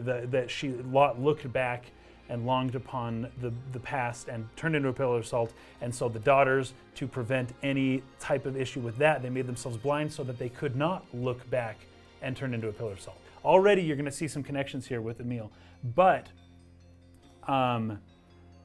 Lot's daughters could not look upon evil. They made it so that it was impossible for them to look upon evil. They will be spared for this reason. You could look at Emil like this. He was punished for his destructive gaze, right? To hide his longing for male companionship, he made himself blind, as the sins of Sodom and Gomorrah were punishable by a pillar of salt, or a statue, however that goes. Imagine a pillar of salt being somewhat like a stone. And I think that analogy works here as well. It goes deeper than just the story, though. The sexual sin that caused Lot's wife to turn to salt was her heart, as Lot's daughters, also, if you're familiar with the story after the whole situation, Lot's daughters, they aren't exactly chaste. They kind of do some what you would consider to be sexual sin or deviant behavior. There's some incest going That's the on word, incest. I hope that doesn't get us taken off in the YouTube. biblical stories. Yes. So Lot's daughters kind of, anyways, we don't need to go into the whole story, but you can look it up. They basically do what any society, every society ever, if you understand any, the history of any civilization. This is one of the things with anthropology. All civilizations consider incest to be bad. Now, ancient Egypt had some funny things going on with the bloodline to keep it pure and whatever. I don't know, and often it was like cousins, not always brother and sister. Sometimes it was brother and sister. So, but generally speaking, anthropology is accepted that basically every civilization thinks incest is bad. So this is clearly a bad thing that they've done, but they are blind. And being blind symbolizes a type of innocence, which Emil also embodies. Being blind makes it so that they cannot commit the sin of looking upon sin, I guess, of like longing for sin. And so in God's eyes, they did the act, but their hearts were still pure, right? Because they did not look upon sin. A lot of this is just very symbolic, right? Very symbolic. Like a very mythological symbolism type of exactly. Yeah. Not in a literal sense. Not in a literal sense, but we're dealing with symbolism here. So let's continue this. So Lot's daughters do some sinful stuff and get their father drunk and sleep with him in order to continue the bloodline, as the cities they dwelt in were now ruined. But the girls, being blind, were not subject to harsh penalty for their sin, because it wasn't a sin of heart but of practicality. They didn't yearn for it. They were, in the eyes of God, I should just put everything's in quotes, come on, innocent of sin. I don't want to do this the whole time. Okay, then I have another note here at the bottom. So the blindfold on Emil clearly does not only represent his godlike ability to turn people into stone or salt. As Kaine tells him not to be ashamed of himself, it represents his heart as well. I remember at the end, the first time we meet him, Emil is feeling bad, and we don't necessarily know what's going on with him. Kaine can sense something, I don't know, but clearly Kaine walks past him and says something like, "Hey, like it's okay, like it's okay to be you, right? Yeah. To be how you are, right?" And I feel like that has dual meanings, not just like how Kaine has the dual symbolism of being half shade but half human, but then also being intersex, meaning half and half at the same time there as well, that the dual meaning is implicit with Emil as well, that on the one side, his male gaze is destructive because it turns people to pillars of salt or statues. On the other hand, it's also represents his longing for male companionship, right? So then at the end here, from the Oko verse, oh yeah, this is where I put it. My first impression is that of a white statue. This is these scientists talking about it, similar to what I've been shown. In other words, there is actually composed of salt. So the salt was to look like a statue. Anyways, I feel like Emil's character actually embodies the entire story of an archetypal story. This is also in the Quran. This isn't just in the Bible, although it's a little bit different in the Quran.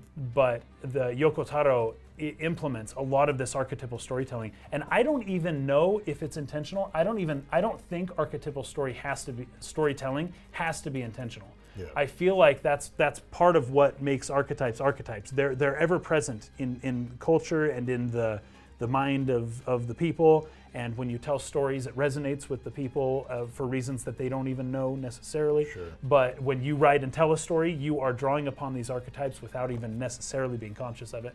So I don't know if this was conscious or not, but it just so happens that there's a pretty interesting connection, I think, between the ancient story of Sodom and Gomorrah and Emil's character.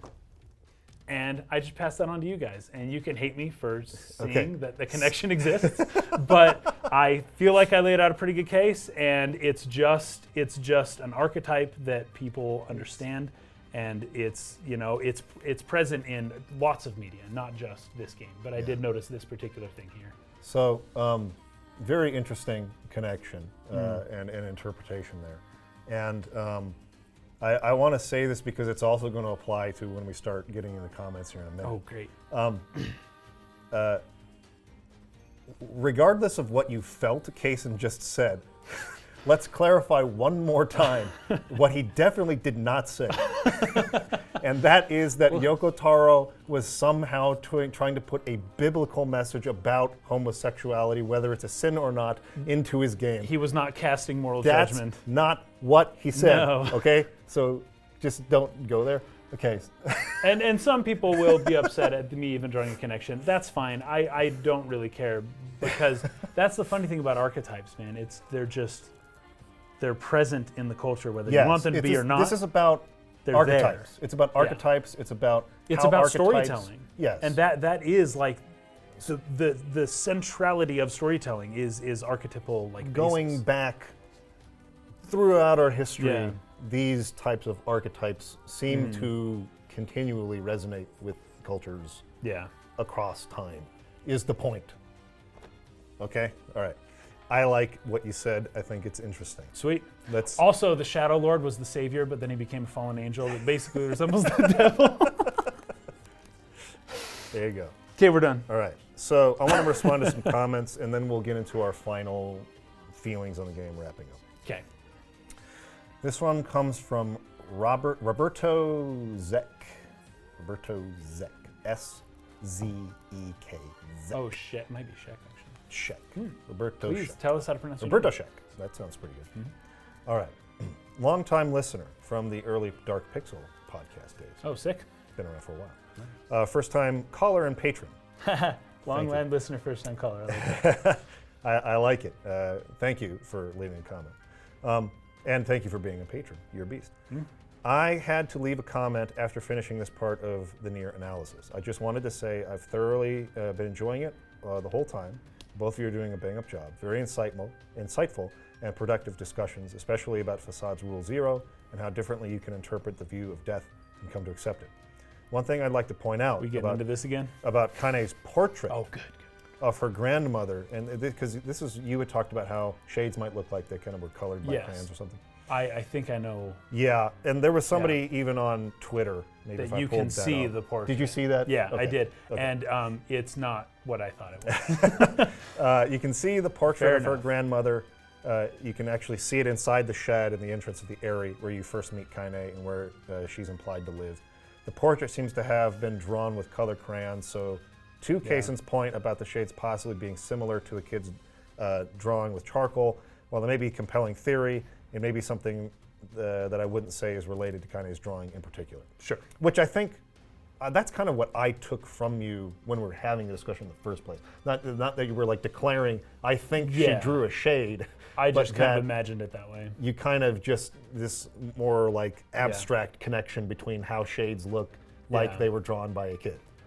That's what I thought you were saying. Meaning that shades are a very rough representation of the human's actual spirit and not like a super definite one, you know?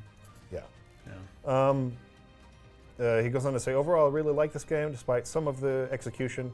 And while I think Automata refines some of the concepts seen here and implements them in a more cohesive way from a technical perspective, multiple playthroughs and routes, combat, sacrificing your own save, I feel I had a stronger attachment to Replicant, Gestalt's characters, and the emotional highs felt higher to me in Replicant compared to Automata. Needless to say, I'm quite happy you hit the weekly goal, and it's because of you being a patron. Thank you. That we hit the weekly goal. Thank you so much. We appreciate you, and thank you for that comment. We really appreciate your thoughts. This comes from Greg Troyan, also longtime supporter of the channel. He says, I'm about an hour in, and I'm a sucker for good melodrama. Shakespeare was basically the king of it. This is a very fair point and something I forgot to say last time.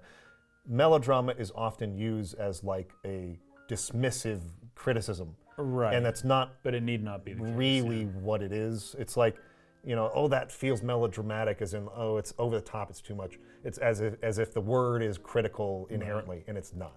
Melodrama can be very good, and that's something I failed to say last time. You guys tend to be pretty consistent in derision and critique of melodrama not being to your tastes, which is true. Typically, I don't, but Shakespeare is very good, right? Yes. There's That being said, I may have a little more of affinity for it than you do, probably given that I watch Korean dramas. Korean dramas, but also I think just the stage in general is like a medium where it's just more inherently acceptable. I think so.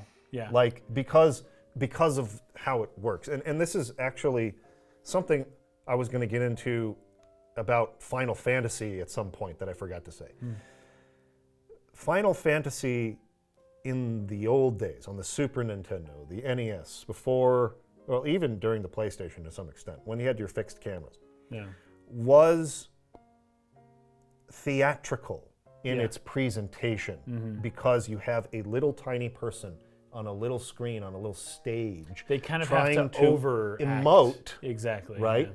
In a way to where we understand what the character feels. Yes. And so it has to be It's as big. if we're on the back row of a big stage from the 1600s. Yeah. Exactly. And it's also important to note that some of the developers, in particular, Takashi Tokita, who was the kind of like the director on Final Fantasy IV. I mean, technically Sakaguchi was, but we'll call him an assistant director.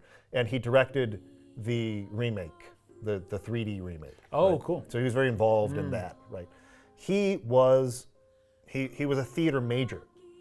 So a lot of like what went into the DNA of how Final Fantasy evolved and how it presented was very theatrical in nature. Yeah. And so there was kind of a melodrama in those games.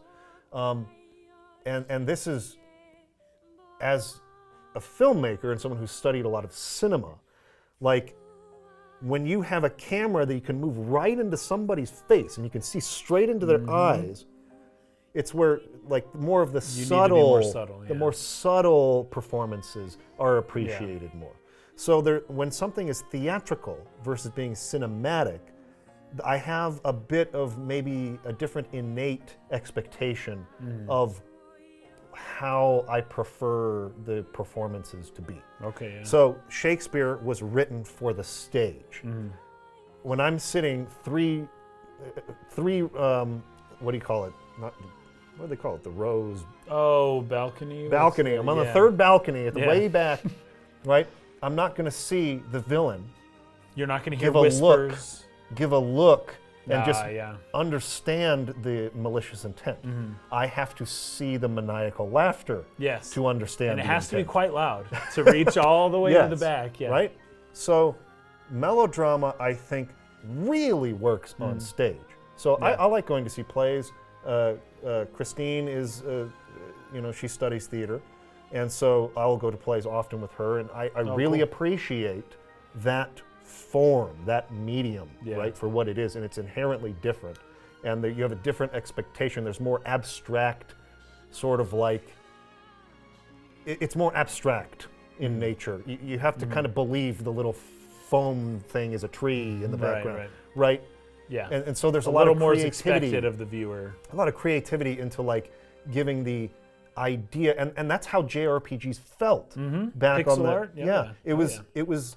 It's like this doesn't really look like a tree, but it's a tree. It's a lot of abstractions. Yes. Yeah. That were used to get across the concept of traveling the world, or the concept of fighting monsters in the field, or the concept of this, but it's not like very literal, because it's theatrical, and that's just based on the technology of the time. But as like 3D games in HD, though, that the melodrama becomes a little less appreciated. Yeah, when you can move that camera right into their face, I don't need them to scream exactly on the nose what they're thinking and feeling at me. I can see it in their expression, which is why, for instance, I love the scene where Kaine just looks at NieR. It's very subtle. I can just feel what she's feeling. She doesn't have to say anything at all. And I would not be able to see that if this were a pixel art game on the Super Nintendo and Kaine just gets up and just like turns, it wouldn't be the same. How would you do that? I don't even know. So that's kind of my personal gauge on my acceptance or not of melodramatic performances and writing, right? Just a personal taste thing. But he goes on to say here, in real life, there are more melodramatic people and more stoic people, and I think there's ultimately a balance to be found. FF8, for example, was so silly and melodramatic, I couldn't take 90% of it seriously. Nier, on the other hand, the melodrama basically completely worked for me. On a spectrum, I seem to have a higher tolerance for it done well, and I think Nier showing the untold tragedies of conflict works well for the Iraq War parallel. Too long didn't read. It worked for me, but I appreciate melodramatic tendencies more than you lads. So, good comment. Fair enough, I'm glad you brought it up because that is something I should clarify. Like, melodrama is not inherently bad, and there are places where I appreciate it a lot too. I think, especially for the stage, I think it's great. Anything you want to add to that? No, we're good. Okay. I think you did a good job. This comes from Angzt with a Z. Angst. Nice. Love the discussion and agree with almost all your points. A few things I'd like to add. Number one, Kali as Kaine's biological grandmother. Is the narrator in that section reliable? If they aren't, then there's a good chance that Kali and Kaine aren't blood relatives. Why would Kaine not know about even having a grandmother? While we know nothing about Kaine's parents, Kali at least doesn't strike me as someone who permanently cut contact to her child, Kaine's parent, over anything. Whatever may happen to them, isn't it just as likely that Kali decided to take in the orphaned Kaine and just told her that they're related to make her feel less alone? I think it's valid. I think that now that we see the connection from the audio CD drama, That it was her real grandmother. probably more likely that they're Yeah. biologically related, right? Yeah, based on, Grimoire NieR. Number two, not continuing the game as a valid choice, which is something you brought up last time, I think. That entire topic is very reminiscent of the 2012 military shooter Spec Ops: The Line, which I really want to play. I've heard such good things about that game's story. He goes on to say, including an action forced on the player to be able to continue, which only turns out to be terrible with information learned after the fact, and presenting as a very typical game of its genre in the beginning, and then it turns out not to be, right? And the only way to not be the villain is to stop playing fits perfectly as well. Finally, the criticism of being too on the nose and shouting, how could you, too much applies to it too. Don't remember that, He's but drawing we some can keep parallels to Spec Ops: The Line Yeah. and NieR and kind of the way they present some of the stuff. Thank you for reminding me I got to play that game. Chicken and the egg is his number 3. Even if we could draw a line between chicken and pre-chicken and asked whether the chicken egg came before the chicken, it's a question of definition. Is a chicken egg an egg laid by a chicken, or is an egg from which a chicken will hatch? If the former, then the chicken was first. If the latter, the chicken egg was first. Fair enough. You got me. Number 4, on ending D, I agree that the option comes out of nowhere. I feel like getting Vice or Noir involved could have helped it seem believable. Oh, if they had some process. Yeah, some power Yeah. combination or whatever. It wouldn't have been too hard for them to do. After all, they were to play a role in joining replicants with gestalts and recreating humans. No clue why they didn't at least grab Noir's corpse and use it somehow for that purpose. That could have been interesting. I think it's an interesting thought. Route E, small note, the androids don't just use the faces of 2B and 9S, but also their voice actors. We did fail to bring that up. They brought the voice actors back, although they sound a bit different. Yeah. But technically it is the same. Same actors in English Yeah. and in Japanese as in to Japanese. the automata voice actors. So yeah, But they're putting on kind of a younger voice. right. Number 6, ending E in Drakengard 3. The connection goes beyond just the flower and the eye. The final Drakengard 3 ending does feature a giant white flower coming out of the ground and a female character at its center. I didn't know this because I haven't played Drakengard 3, so thanks for bringing this up. Which then turns into almost a copy of Drakengard 1's ending E battle. Considering how that one connects to NieR, I can't believe that the imagery is coincidental. Well, Fair point. sure. I have not played Drakengard 3, so a Me good neither. correction there. See, that's the other thing. If we were going to go into this being fully informed and experts, we'd have play had to have played every like single 5 games. And I'm sorry, we play one Can't game do on that. this podcast per time, per series. Too much. Number 7, there's another connection to Drakengard 3. In 1.22, one of the loading screen diaries mentions... I did notice they changed some of these. Yeah, mentions a merchant called Accord, which has to be the same as the character from Drakengard 3, especially seeing as Accord is also mentioned as a merchant in Automata. I believe this wasn't in the original Nier release. Well, So you know it's what? added Since we're talking about Drakengard ending E for Drakengard 1, I did have one note here to bring up. Okay. You may have noticed that it looks a little bit weird. It looks like it was shot like a 1950s film. Yes. Like specifically like a Godzilla or Yes. what's the word? I wrote this down. What do they call them? What's the word for monster I in see. I Japanese? can't. Oh, I can't think. right now. Guy. What is that word? Well, yeah, I'm thinking kaiju. Kaiju. Kaiju. Yeah, like a kaiju film. Yeah. So that's it. Fifth ending of Drakengard film, like a kaiju film. It looks like it was shot on a postcard of Tokyo with very poorly comped in graphics on top, especially when the dragon falls and the jets are going. It looks poorly shot, but it's reminiscent of the 1950s Godzilla movies and stuff. So that's how they used to do those. His final note here, I'd like to recommend Klem's video essays on Drakengard and Nier games if you can deal with his eccentricity. I did watch a couple of them. Yeah, he's a funny guy, but I did watch a couple of them as well, at least to get caught up with Drakengard. I watched his, because very few people actually have comprehensive analyses on Drakengard specifically, and so he's one though. So I definitely did catch up on, particularly like you said, Drakengard lore, and even his Nier video I've seen. So. He goes into a lot of detail, not just summarizing the events of the game, but also concerning the supplemental material, which a lot of people don't know exists, and how it might connect. Cool. So, good recommendation, yeah. If anybody wants more on Drakengard Nier, like lore, background, that sort of thing, and how they connect, Klem's video series is very good. All right, the next commenter here is ICE. I-C-E, all capitals. I noticed that there's a few new loading screens mentioning Accord. So I wrote this in connection to that one, right? From Drakengard 3, being a supplier of donor bodies for the experiment Emil and his sister took part in, as well as weaponry. The Singularity moniker put on Kaine was also used in Drakengard 3. I'm guessing when I said Singularity for sentience, right? Yeah. Zero, the Flower-Eyed Girl. So this would make it the second time it has occurred. All in all, I love these discussions and can't wait to see the conclusion. Much love. Sick. So thank you for bringing that up. There's more connections to Drakengard 3 than we realized, and ending E could connect to it in a way that I did not foresee. Drakengard 4 confirmed. Or Drakengard 1.22 confirmed. This one comes from Slaythe. This one in particular is one I really want to focus on and respond to because of well, he starts off by saying, hard disagree with the take on B. Oh, the playthrough of B. Yeah. Okay. There are only two cases of black and white, Gretel and Khalil. Now, I would add, I think it's actually 3 because it's Mother Goose too. Clearly. Yeah. So for me, it's Khalil, Gretel, and Mother Goose. But he goes on to say, there's a reason it's not the only two that come back to haunt Kaine in E in her memories.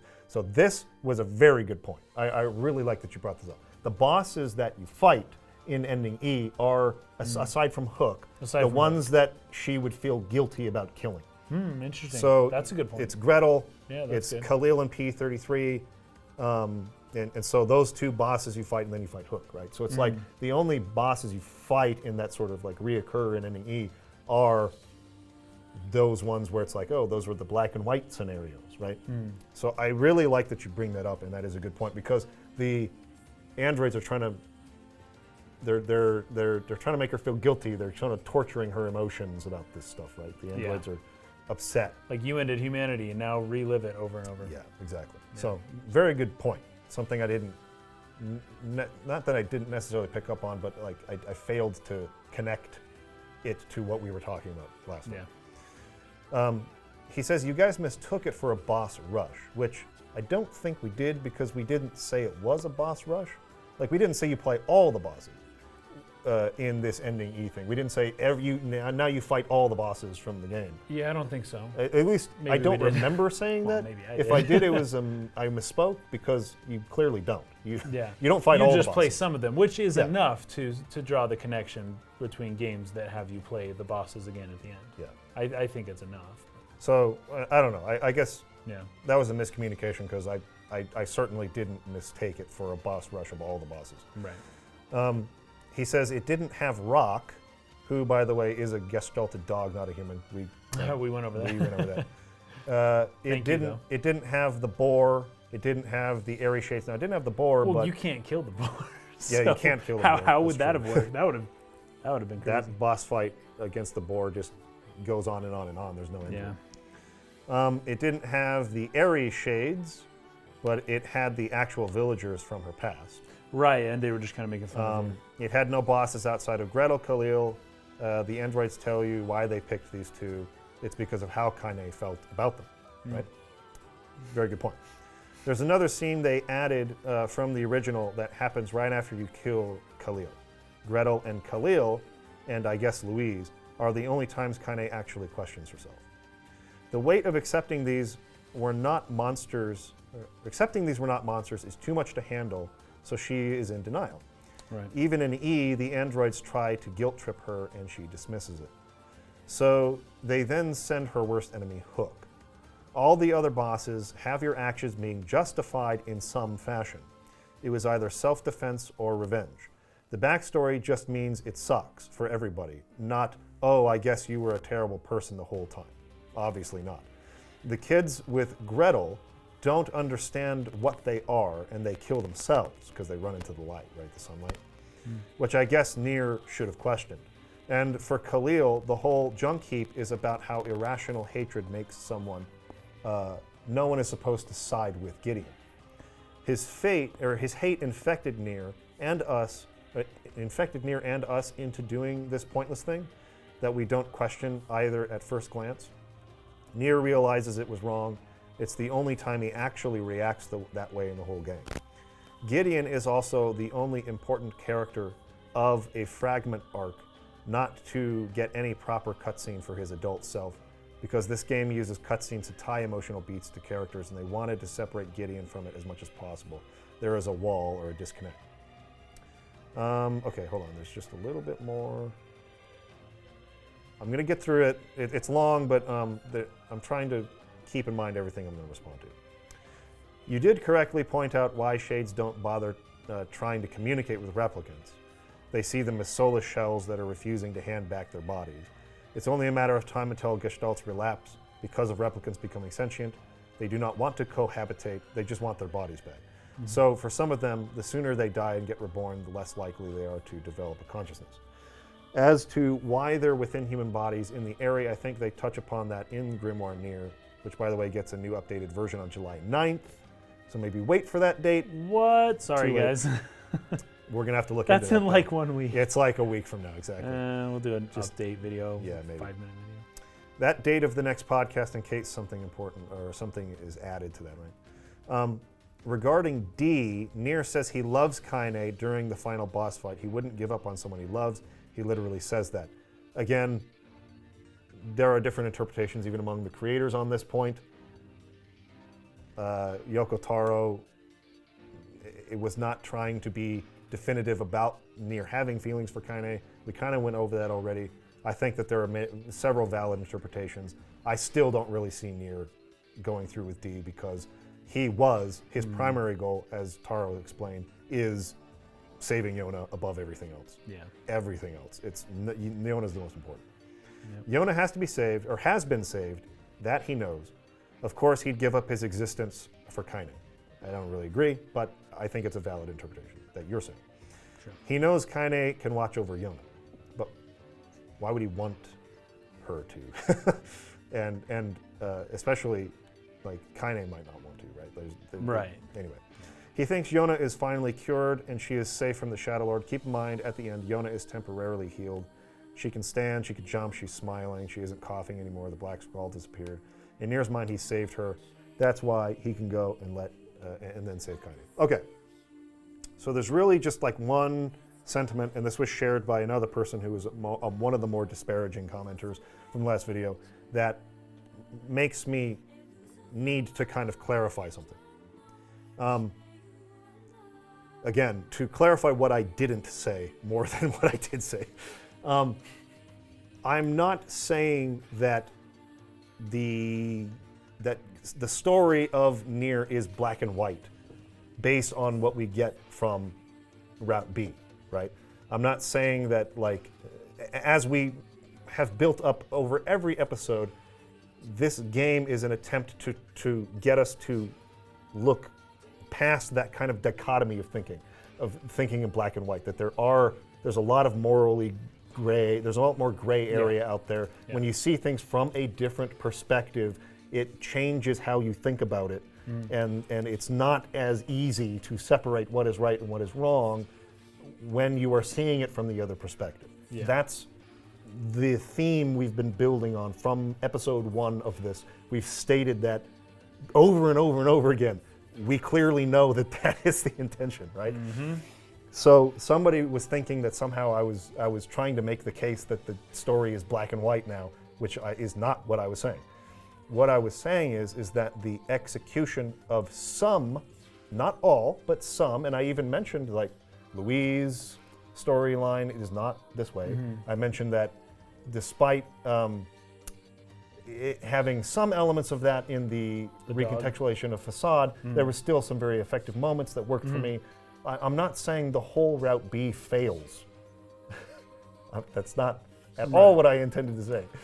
What I said was, and what I clarified by putting in an extra addendum edited in there, was more about how it came off as super melodramatic because we don't have a lot of time dedicated to like the shades to build them into real characters. Right. But they're so using they just go straight for the way to tug at your heart. The excessively sentimental dialogue comes off a little corny and melodramatic to me because this recontextualization is and I don't even know if there's really like a great, like if I could offer a great like alternative for how it could be done. It's like you'd have to spend so much time. Make a whole separate game. Yeah, it's like you almost need short stories about the shades. Yeah. So that we understand the shades better, and so then like when the big moment happens, when the payoff happens, I can actually feel for that character because I know that character, I believe in that character.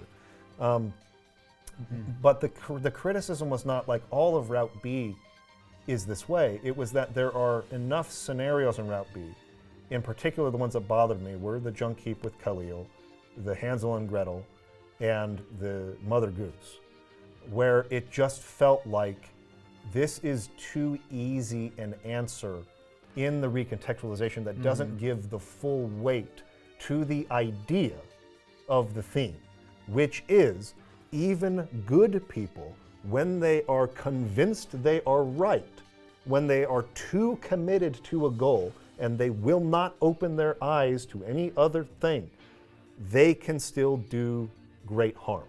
That is the whole theme. In fact, there was some other comments that we got on the last video as well that were kind of criticizing that general aspect of like it's never too late to do the right thing, right? Or any length you can go to do the right thing is acceptable. But that's only if you're convinced that what you're doing is the right thing and that there will be no negative external consequences. And oftentimes you're wrong, that you aren't right. And even don't be so sure that you're the one who's right and you got to change everything. Even well-intentioned, good people, when you are too sure you are right, and that you are willing, you have a consequentialist attitude, meaning the ends justify the means. Yes, in all. Yeah. You will cause harm to people. Yeah. That is the point. Yes. Nier, and there was someone who was trying to, they really contradicted themselves, right? They basically got mad at me for something I didn't say.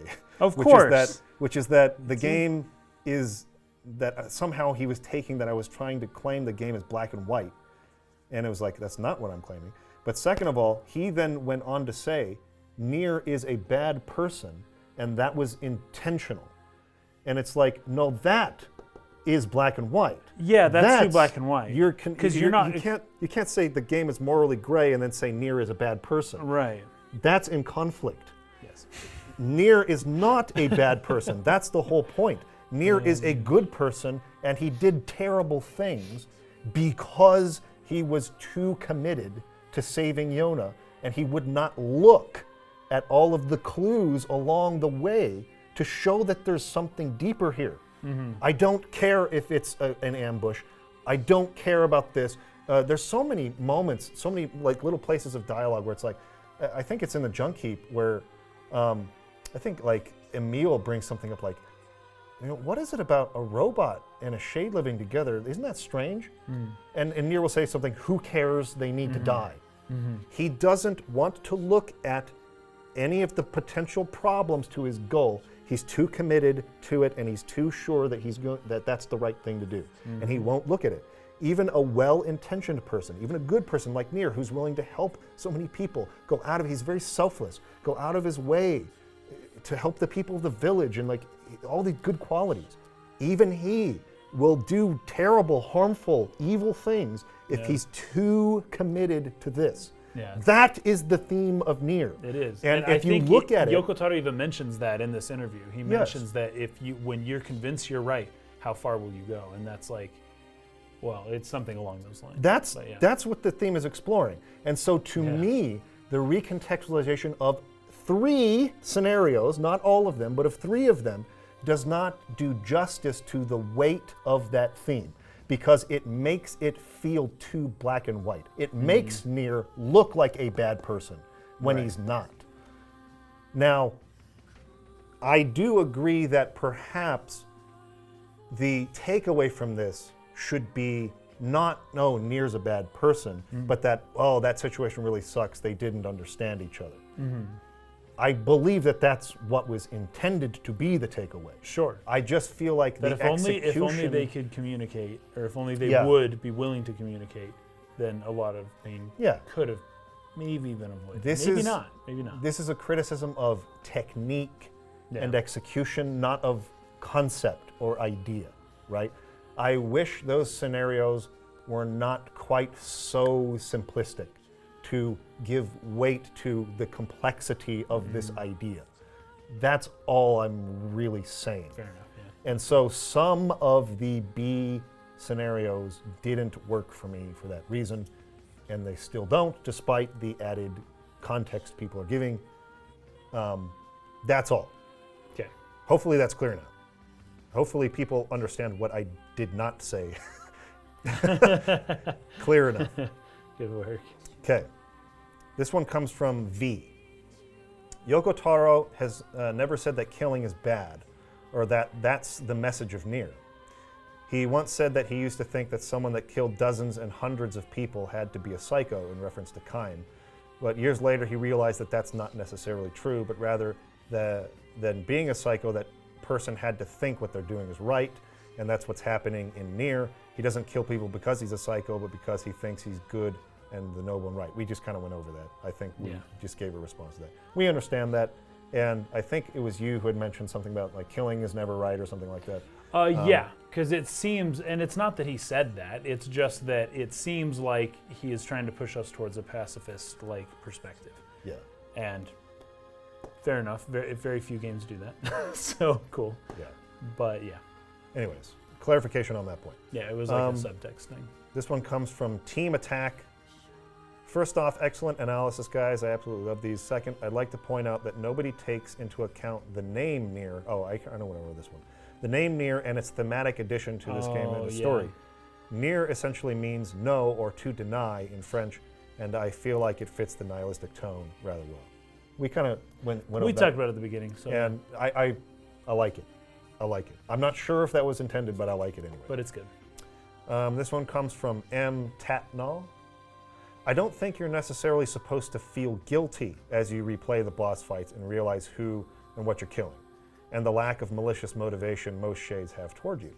NieR as a protagonist is supposed to represent the shift in ideas from you have to be a monster to kill the way an RPG protagonist does, to you just have to think you're right. I don't think your feeling about the shades matters so much as the point that NieR, even presented with the loss of morally gray or fully innocent life, does not step off the path he's chosen. Well, as in a story sense, you're right, but playthrough B, NieR is still going through it the first time as far as playthrough B is concerned. Right. It's the player that's going through it again, and the player is supposed to feel bad. I don't see any other reason why Yoko Taro hammers these things home unless he is trying to get you to feel bad. Like, what other reason is there for him to constantly be showing the humanity and don't kill my children while you're killing the children? So I think he's trying to evoke an emotion in the player, which is I shouldn't be doing this. I think the emotion, and I'm starting to understand why this came across the wrong way. And this is something I have to kind of always check myself on in the way I use a critical voice. Because when you do that, sometimes maybe you're using an exaggeration and it's not meant to be taken fully literally what you're saying, right? But it is because you're being critical. So I agree, and I used these words, and so I'm rescinding it now. See, don't you feel guilty about what you did, guy? Like, that's the kind of thing I said last time. Yes. That is not what Yoko Taro was intending with the scenes. And I didn't mean to insinuate that's what he meant. I meant to insinuate that's how it comes across. That's what happens whether he... That's how it feels when you're playing it to me. Sure. I don't think that's what he wanted you to feel. I don't think he wants you to feel like you were a bad person or that you were wrong. He wants you to feel, oh no, I didn't realize that, and that really sucks. To some degree, he is also trying to get you to stop playing. Yes. In a weird way, he's trying to get you to stop playing this game. So I say this to say, M. Tatnall and the other people bringing up kind of the similar point, you are correct. I agree with you. It was the wrong way to put it when I said it like that. Sure. Because it does insinuate that I thought the intention was to make you feel bad. I see that, yeah. But that's not really what I was trying to say. I'm just trying to say it comes across that way. The execution of it, despite its intention, came across like that because there is not enough nuance in this recontextualized scenario to give weight to the theme. Yeah, there wasn't enough time. That is how I felt about it. But I don't believe that Taro wanted you to feel like you're bad or that NieR is bad, but that rather you didn't, or NieR didn't, not you, because NieR, you're not really NieR. Like, NieR is his own character. That's kind of the separation of the RPG we talked about last time. NieR was too dedicated and he wouldn't see. He wouldn't look at it correctly, or he wouldn't look at it deeply, I should say. And so it sucks that this was actually what was going on behind the scenes. Right. So, yeah. NieR as a character has constructed a goal or motivation that sees him through hardship and tragedy, killing shades, defeating the Shadow Lord, rescuing his sister. He does all of this at the cost of spending actual time with his sister, at the cost of what you later learn are human souls, ultimately at the cost of his own original soul gestalt.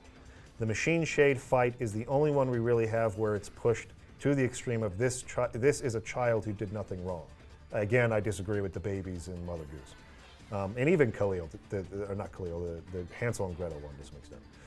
I don't think the point is for us, the player, to feel bad. I think the point is to know that a character like Kaine knows it's a kid and says nothing. A character like NieR has all of these hints that he's doing something wrong, or outright watches his decisions destroy a village, and it won't stop him from pursuing the thing he has chosen at this point of his existence. I think the fact that some people play through it a few times and knowing one or both sides don't feel bad isn't in conflict with the point. When I was playing the second time, I didn't think the point was to feel bad for the Shades or feel bad about my actions. The point was that NieR is locked onto his quest and he doesn't have all the information. And by the time we get to the Eyrie, he flat out tells us that he doesn't want to look back, does not want the information. The information would not change his goals. So I reacted emotionally when it meant for the to what it meant for the characters and not really for the Shades. So I didn't feel taken out of it or disappointed personally. So, reiterating the point, I badly worded that in a sarcastic way that I meant as an exaggeration, but that clearly got taken literally by people. So hopefully that has been cleared up now. Yeah, fair enough. So I apologize for that.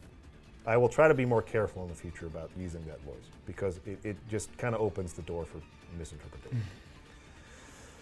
Okay, this one comes from Jace1551.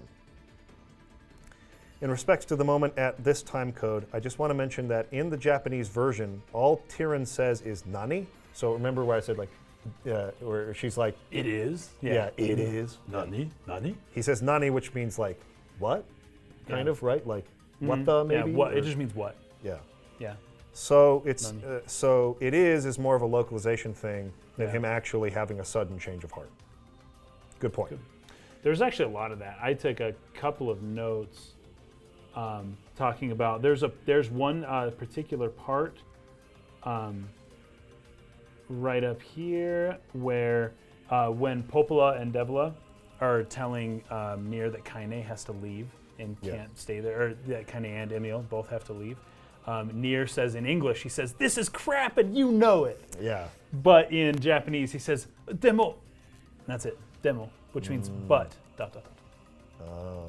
But they Very in different. English, they were like, they put in this big long sentence that he did not say. Yeah, they took a lot of liberties. I don't mind them though. I really don't. I think it's I think it was fascinating. I think they did a good job altogether. Yeah. But there were a lot of those. Also, when Emil leaves, in English, he says, "Well, see you later." After it was like, "Hey, you got to go be outside forever. You can't be in the village." But in the Japanese, he says very excitedly, "We'll be waiting outside." In the Japanese, he says, "Okay, oh no, it's okay, NieR, we'll leave. All right." And you're like, "Okay, see ya." And he's like, "We'll be waiting outside." He's more excited, whereas in the English, he's more like, "Well, see you later." Like, not Different. as excited. But Emil's stoked about camping out with Kaine. So Yeah. in the Japanese, it comes across a little bit different. Okay. And then the last part of this was basically a correction on the Kaine Tyrion berserking thing at the end, which we already went over. Oh yeah. How he was going to turn into a relapsed Gestalt, which is the problem, is that Tyrion would Yeah. take over, but he would be relapsed. And so to save Kaine, you got to kill her or use your Yeah. existence to wipe away so that Tyrion will be removed and she can go back to being a normal human. Anyway, that is it. So now, to wrap up, let's give a kind of our final thoughts and feelings on the game. And Wow. kind of a final analysis now that we know all of the background and we've got it all figured out and it all connects. Got the details worked out. It's all ironed out. We understand it now, right? More or less. So I guess, what would you say, like part one, what would you say is the biggest strength or weakness of NieR? Mhm. And then how did you feel about its execution on theme and human content? Well, that's interesting because for part one of your question, I actually think theme is the strongest point of the whole game. Yeah. That I feel like Yoko Taro did a very good job of conveying the theme, the general, if you believe you're right, that you're just going to do whatever you want to in order to achieve your ends, right? And comparing it to some concurrent, events within our world. I feel like that was actually done extremely well. Better than most games, just in general, for being a little bit more complicated of a theme, I guess. Yeah. It's not as simple as some games, I guess. But I feel like they did a really good job on that end. To the extent that it didn't do a good job, I don't know. I don't actually know how to answer that one because there are things that it didn't do super great. But all in all, it's a really good game. I will say that I wish that I'll just say I'm not a huge fan of multiple endings, just in general. Put your story into a thing that I can understand and don't make me play your game again in order to get more of the story. Now, Yoko Taro is very unique. Not everyone does this, and people like the fact that he does it, and it gives people, like having 4 endings is like, I didn't like these 2, this one was all right, but this one was my favorite. That way you can kind of have the ending you want to. Sure. You can just imagine it however you want, right? But now that I guess there's 5 endings. But in general, it's I kind of want to. So sometimes I'll be telling my daughter a story at night, and then I'll finish the story up, and she'll not want the story to be over, and she'll be like, "But I wanted this other thing to happen. Oh, I thought the bear was gonna die." And I'm like, "I don't want to kill the bear in the story." And she's like, "Yeah, but then the T-Rex eats him." I'm like, "Okay, so I got to go back, retell the ending of the story, and then now it goes off in a different direction. The bear's funny. dead, and then the T-Rex choked on him or something." That's All right. funny. So then I have to kind of change my story, and and that's me telling the story, and I don't want to tell a story with multiple endings. But in general, it's like one of them is the ending, right? And Yoko Taro doesn't necessarily let you know that, oh, this is the ending, this is the true ending, this is the... There's certain games he's built off of, other games off of, but each of these endings could theoretically have its own game within the Yoko Taro universe, right? So, and I don't even want to say that he didn't do it well. He did multiple endings pretty well, I suppose. I just don't like that he thought of it to begin with. So, You just don't like having to play the same thing. yeah, it's multiple tedious. times. It's tedious, and it's not a strong point of video games in general. The repetitive nature of video games is not something that I love about video games. Yeah. So it's not a direct critique against Yoko Taro himself necessarily, but It's worth noting that this is handled a little better in Automata. Though even in, because you can play as 9S in Route B. Yeah, it's a separate so character. it's a little differently, even though you're playing the same levels and same bosses again, you're a different character with a different ability. If at the least there was a different character, I would have made it different enough. Yeah, if you played Kaine in Route B, it would have been a different this enough to some extent. game, yeah. Even in Automata though, I did feel a little like, because that was the first Taro game I had. Yeah, really, it was that. I think a lot of people. I had really played in depth. Like again, I had played Nier, but I hadn't. I did like a first look on it. I didn't beat the game, so I hadn't seen how he does multiple endings. Yeah. This was the first time I finished a Taro game and saw this particular concept, and it was like, why am I playing the same freaking thing again? I don't get this. Like, what is the point? Yeah. So it can be a little tedious. I do agree. I don't love it, but the people love it, and I want more power to you. That's just great. I want one single story told in one. That's it. Yeah. Anything else? No, well, that'd be about it. And I guess to the extent of the theme, I mean, what was the specific question there? Oh, how do you feel it was executed? Yeah. But I guess you kind of. I feel like it's about the strongest point of the whole game was the way that they conveyed the theme. I love the story. I mean, I love so much about the game. It was surprising. It was surprisingly really good. Yeah. But to the theme specifically, I thought it was an interesting theme, and I feel like they nailed it home pretty well. Cool. It wasn't very vague. It was pretty direct and pretty powerful too. Yeah. I would say like the strongest suit of the game for me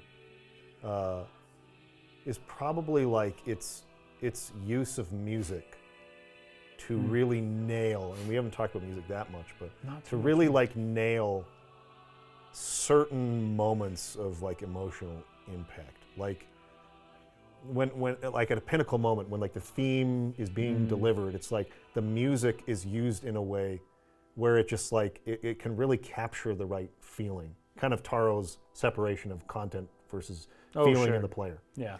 Like whether it's even in places where I was like, I'm not necessarily sure how I felt about it, like when the wolves were all massacred and slaughtered and dying, right? Like the music that's playing underneath that really helps. And this is something that like other directors, like Tetsuya Takahashi on Xenogears, he says specifically like, I was feeling very concerned that the game was not coming together, the story was not coming together like I had envisioned or hoped. And then all of a sudden, Yasunori Mitsuda's music goes in there, and it just worked. Nice. And there's like such a like powerful, for me, connection between like, if you have the wrong music in the scene, like it can really, really deter the emotion you're supposed to feel or get from it. And this soundtrack, I felt like really helped to deliver on those moments. Like another really great moment for music is when you're fighting Popola and Devola at the end of the game. And especially if you had done the quest earlier, where you get them to sing together. Yes, at the tavern. At the tavern. And that song that Devola plays, it actually has a harmony that Popola can bring into it. And it's really beautiful. Yeah, right? It's beautiful. Really like another, like an elevation of the piece. And when you fight them in kind of like that final struggle, it's like Devola and Popola singing together. And it's like, it feels so tragic that you have to fight them. Yeah. And it's like the music just really, really delivers that. Even though like I might not have necessarily loved that scene for reasons we talked about in like episode 2, I think. Right. But the soundtrack complements the almost like melancholy, the nihilism, the hopelessness, but also the hope in the hopelessness of Nier's story. of finding purpose in the purposelessness of it. Mm-hmm. Like that soundtrack, like I said, the melancholic nature of it, like really hammers that. Yeah. Just totally nails it. And it always, I just feel like the music is always right. And alongside that great theme that you talked about, it's a game that can really pull at your heartstrings in effective ways. And so I think that on the whole, Taro's goal of inciting the right emotion in the player is almost always working. Yeah. So I really felt like that to me was kind of like my favorite part of the strongest element of the game. Weakness, the greatest weakness for me, and this is a bit of repetition of what I already said, but I think I'll try and put it maybe in another way. It can be a little overt at times, a little on the nose, a little heavy-handed in how it's going about delivering on what it's talking about. In a way, like, okay, I'm not trying to say here that like there's a comparison between a children's show and Nier. Nier is, I'm not saying that, but in children's TV, you have to be very overt with the moral of the story, you do, right? Yeah. So it's like you'll have a whole episode, and at the end, the group all comes together and they go, "What did we learn?" Yes, and they exactly. like Barney and Friends, like they have to like sing a song about it, and they have to make it and crystal clear with absolutely no room to misinterpret what this episode was about. Yeah. Right, because children need that. They can't see the subtlety and the nuance. They can't read between the lines yet to like pick up on it. I feel like at times, again, not all the time, not even most of the time, seldom, but at key moments, I felt like Nier was a little too overt. It was too on the nose. It was too obvious what it was trying to say to you, and that undermined the weight and the nuance of its theme, which to me is really important. It's a really important thing that I think a lot of people need to think about more. I think so, and it's something video games don't often address. Yes. That particular. Yes. Because video games are always about killing. Because in many cases, because you're right. In many cases, it's not too overt, and the theme is very subtly expressed, and it's really good most of the time. There's just some parts where I felt like it was too overt. So that was what I would say would probably be the greatest weakness of it for me. But I think that's just kind of a commonality in a lot of Japanese media. Oh, sure. Like, I see it a lot in anime. I see it a lot yeah. in RPGs. And they soliloquies that really explain and really kind of hammer home what the theme is. It's a little too obvious. Yeah, sure. I would personally prefer a little more subtlety. A little less melodrama in a cinematic experience. Right? Sure, To clarify that from earlier. And then, I mean, we've already talked about. I thought the theme was very resonant, very important, very relevant to, what we're seeing, what we're dealing with in real life. Yeah, and for the most part, very well delivered. So, I love this game. Yeah. It's among my pantheon of favorite games. Yeah, it's up in the stars. It's up in there somewhere. Yeah, it makes it despite, and I particularly really like playing the Replicant version because it just feels so much better. Like the new remastered version just feels so good to move and run and fight, and it's like the game side of it is now matching the story side of it, whereas before like the game it was a bit lopsided. A little bit. So, absolutely recommend it. I love it to death, and this has been a blast talking about it for these last 12 hours or whatever it's been. You know what? I gotta say though, man, Emil might be one of my favorite characters just of all time. Of all time, ever. Like he is just that good. He is my possibly my absolute favorite character ever. He's just so. I don't know how they could have done better with him, with his strengths and his weaknesses and his awkwardness and all that stuff. It's just so beautiful. Yeah, characters are just great in general. I think there was somebody who commented who said, while Automata might be like better executed in this or that way or whatever, like there's something about the highs, the characters in this one that just, I don't know, they get to me a little more than the the android characters of Automata. And I agree with that. The characters are great. It's a great cast. I would say Kaine was my favorite character from this game in particular. But in particular, it's that connection of Kaine and Emil that's just so charming. Yeah, it's something. Really, really like it. So that's it, guys.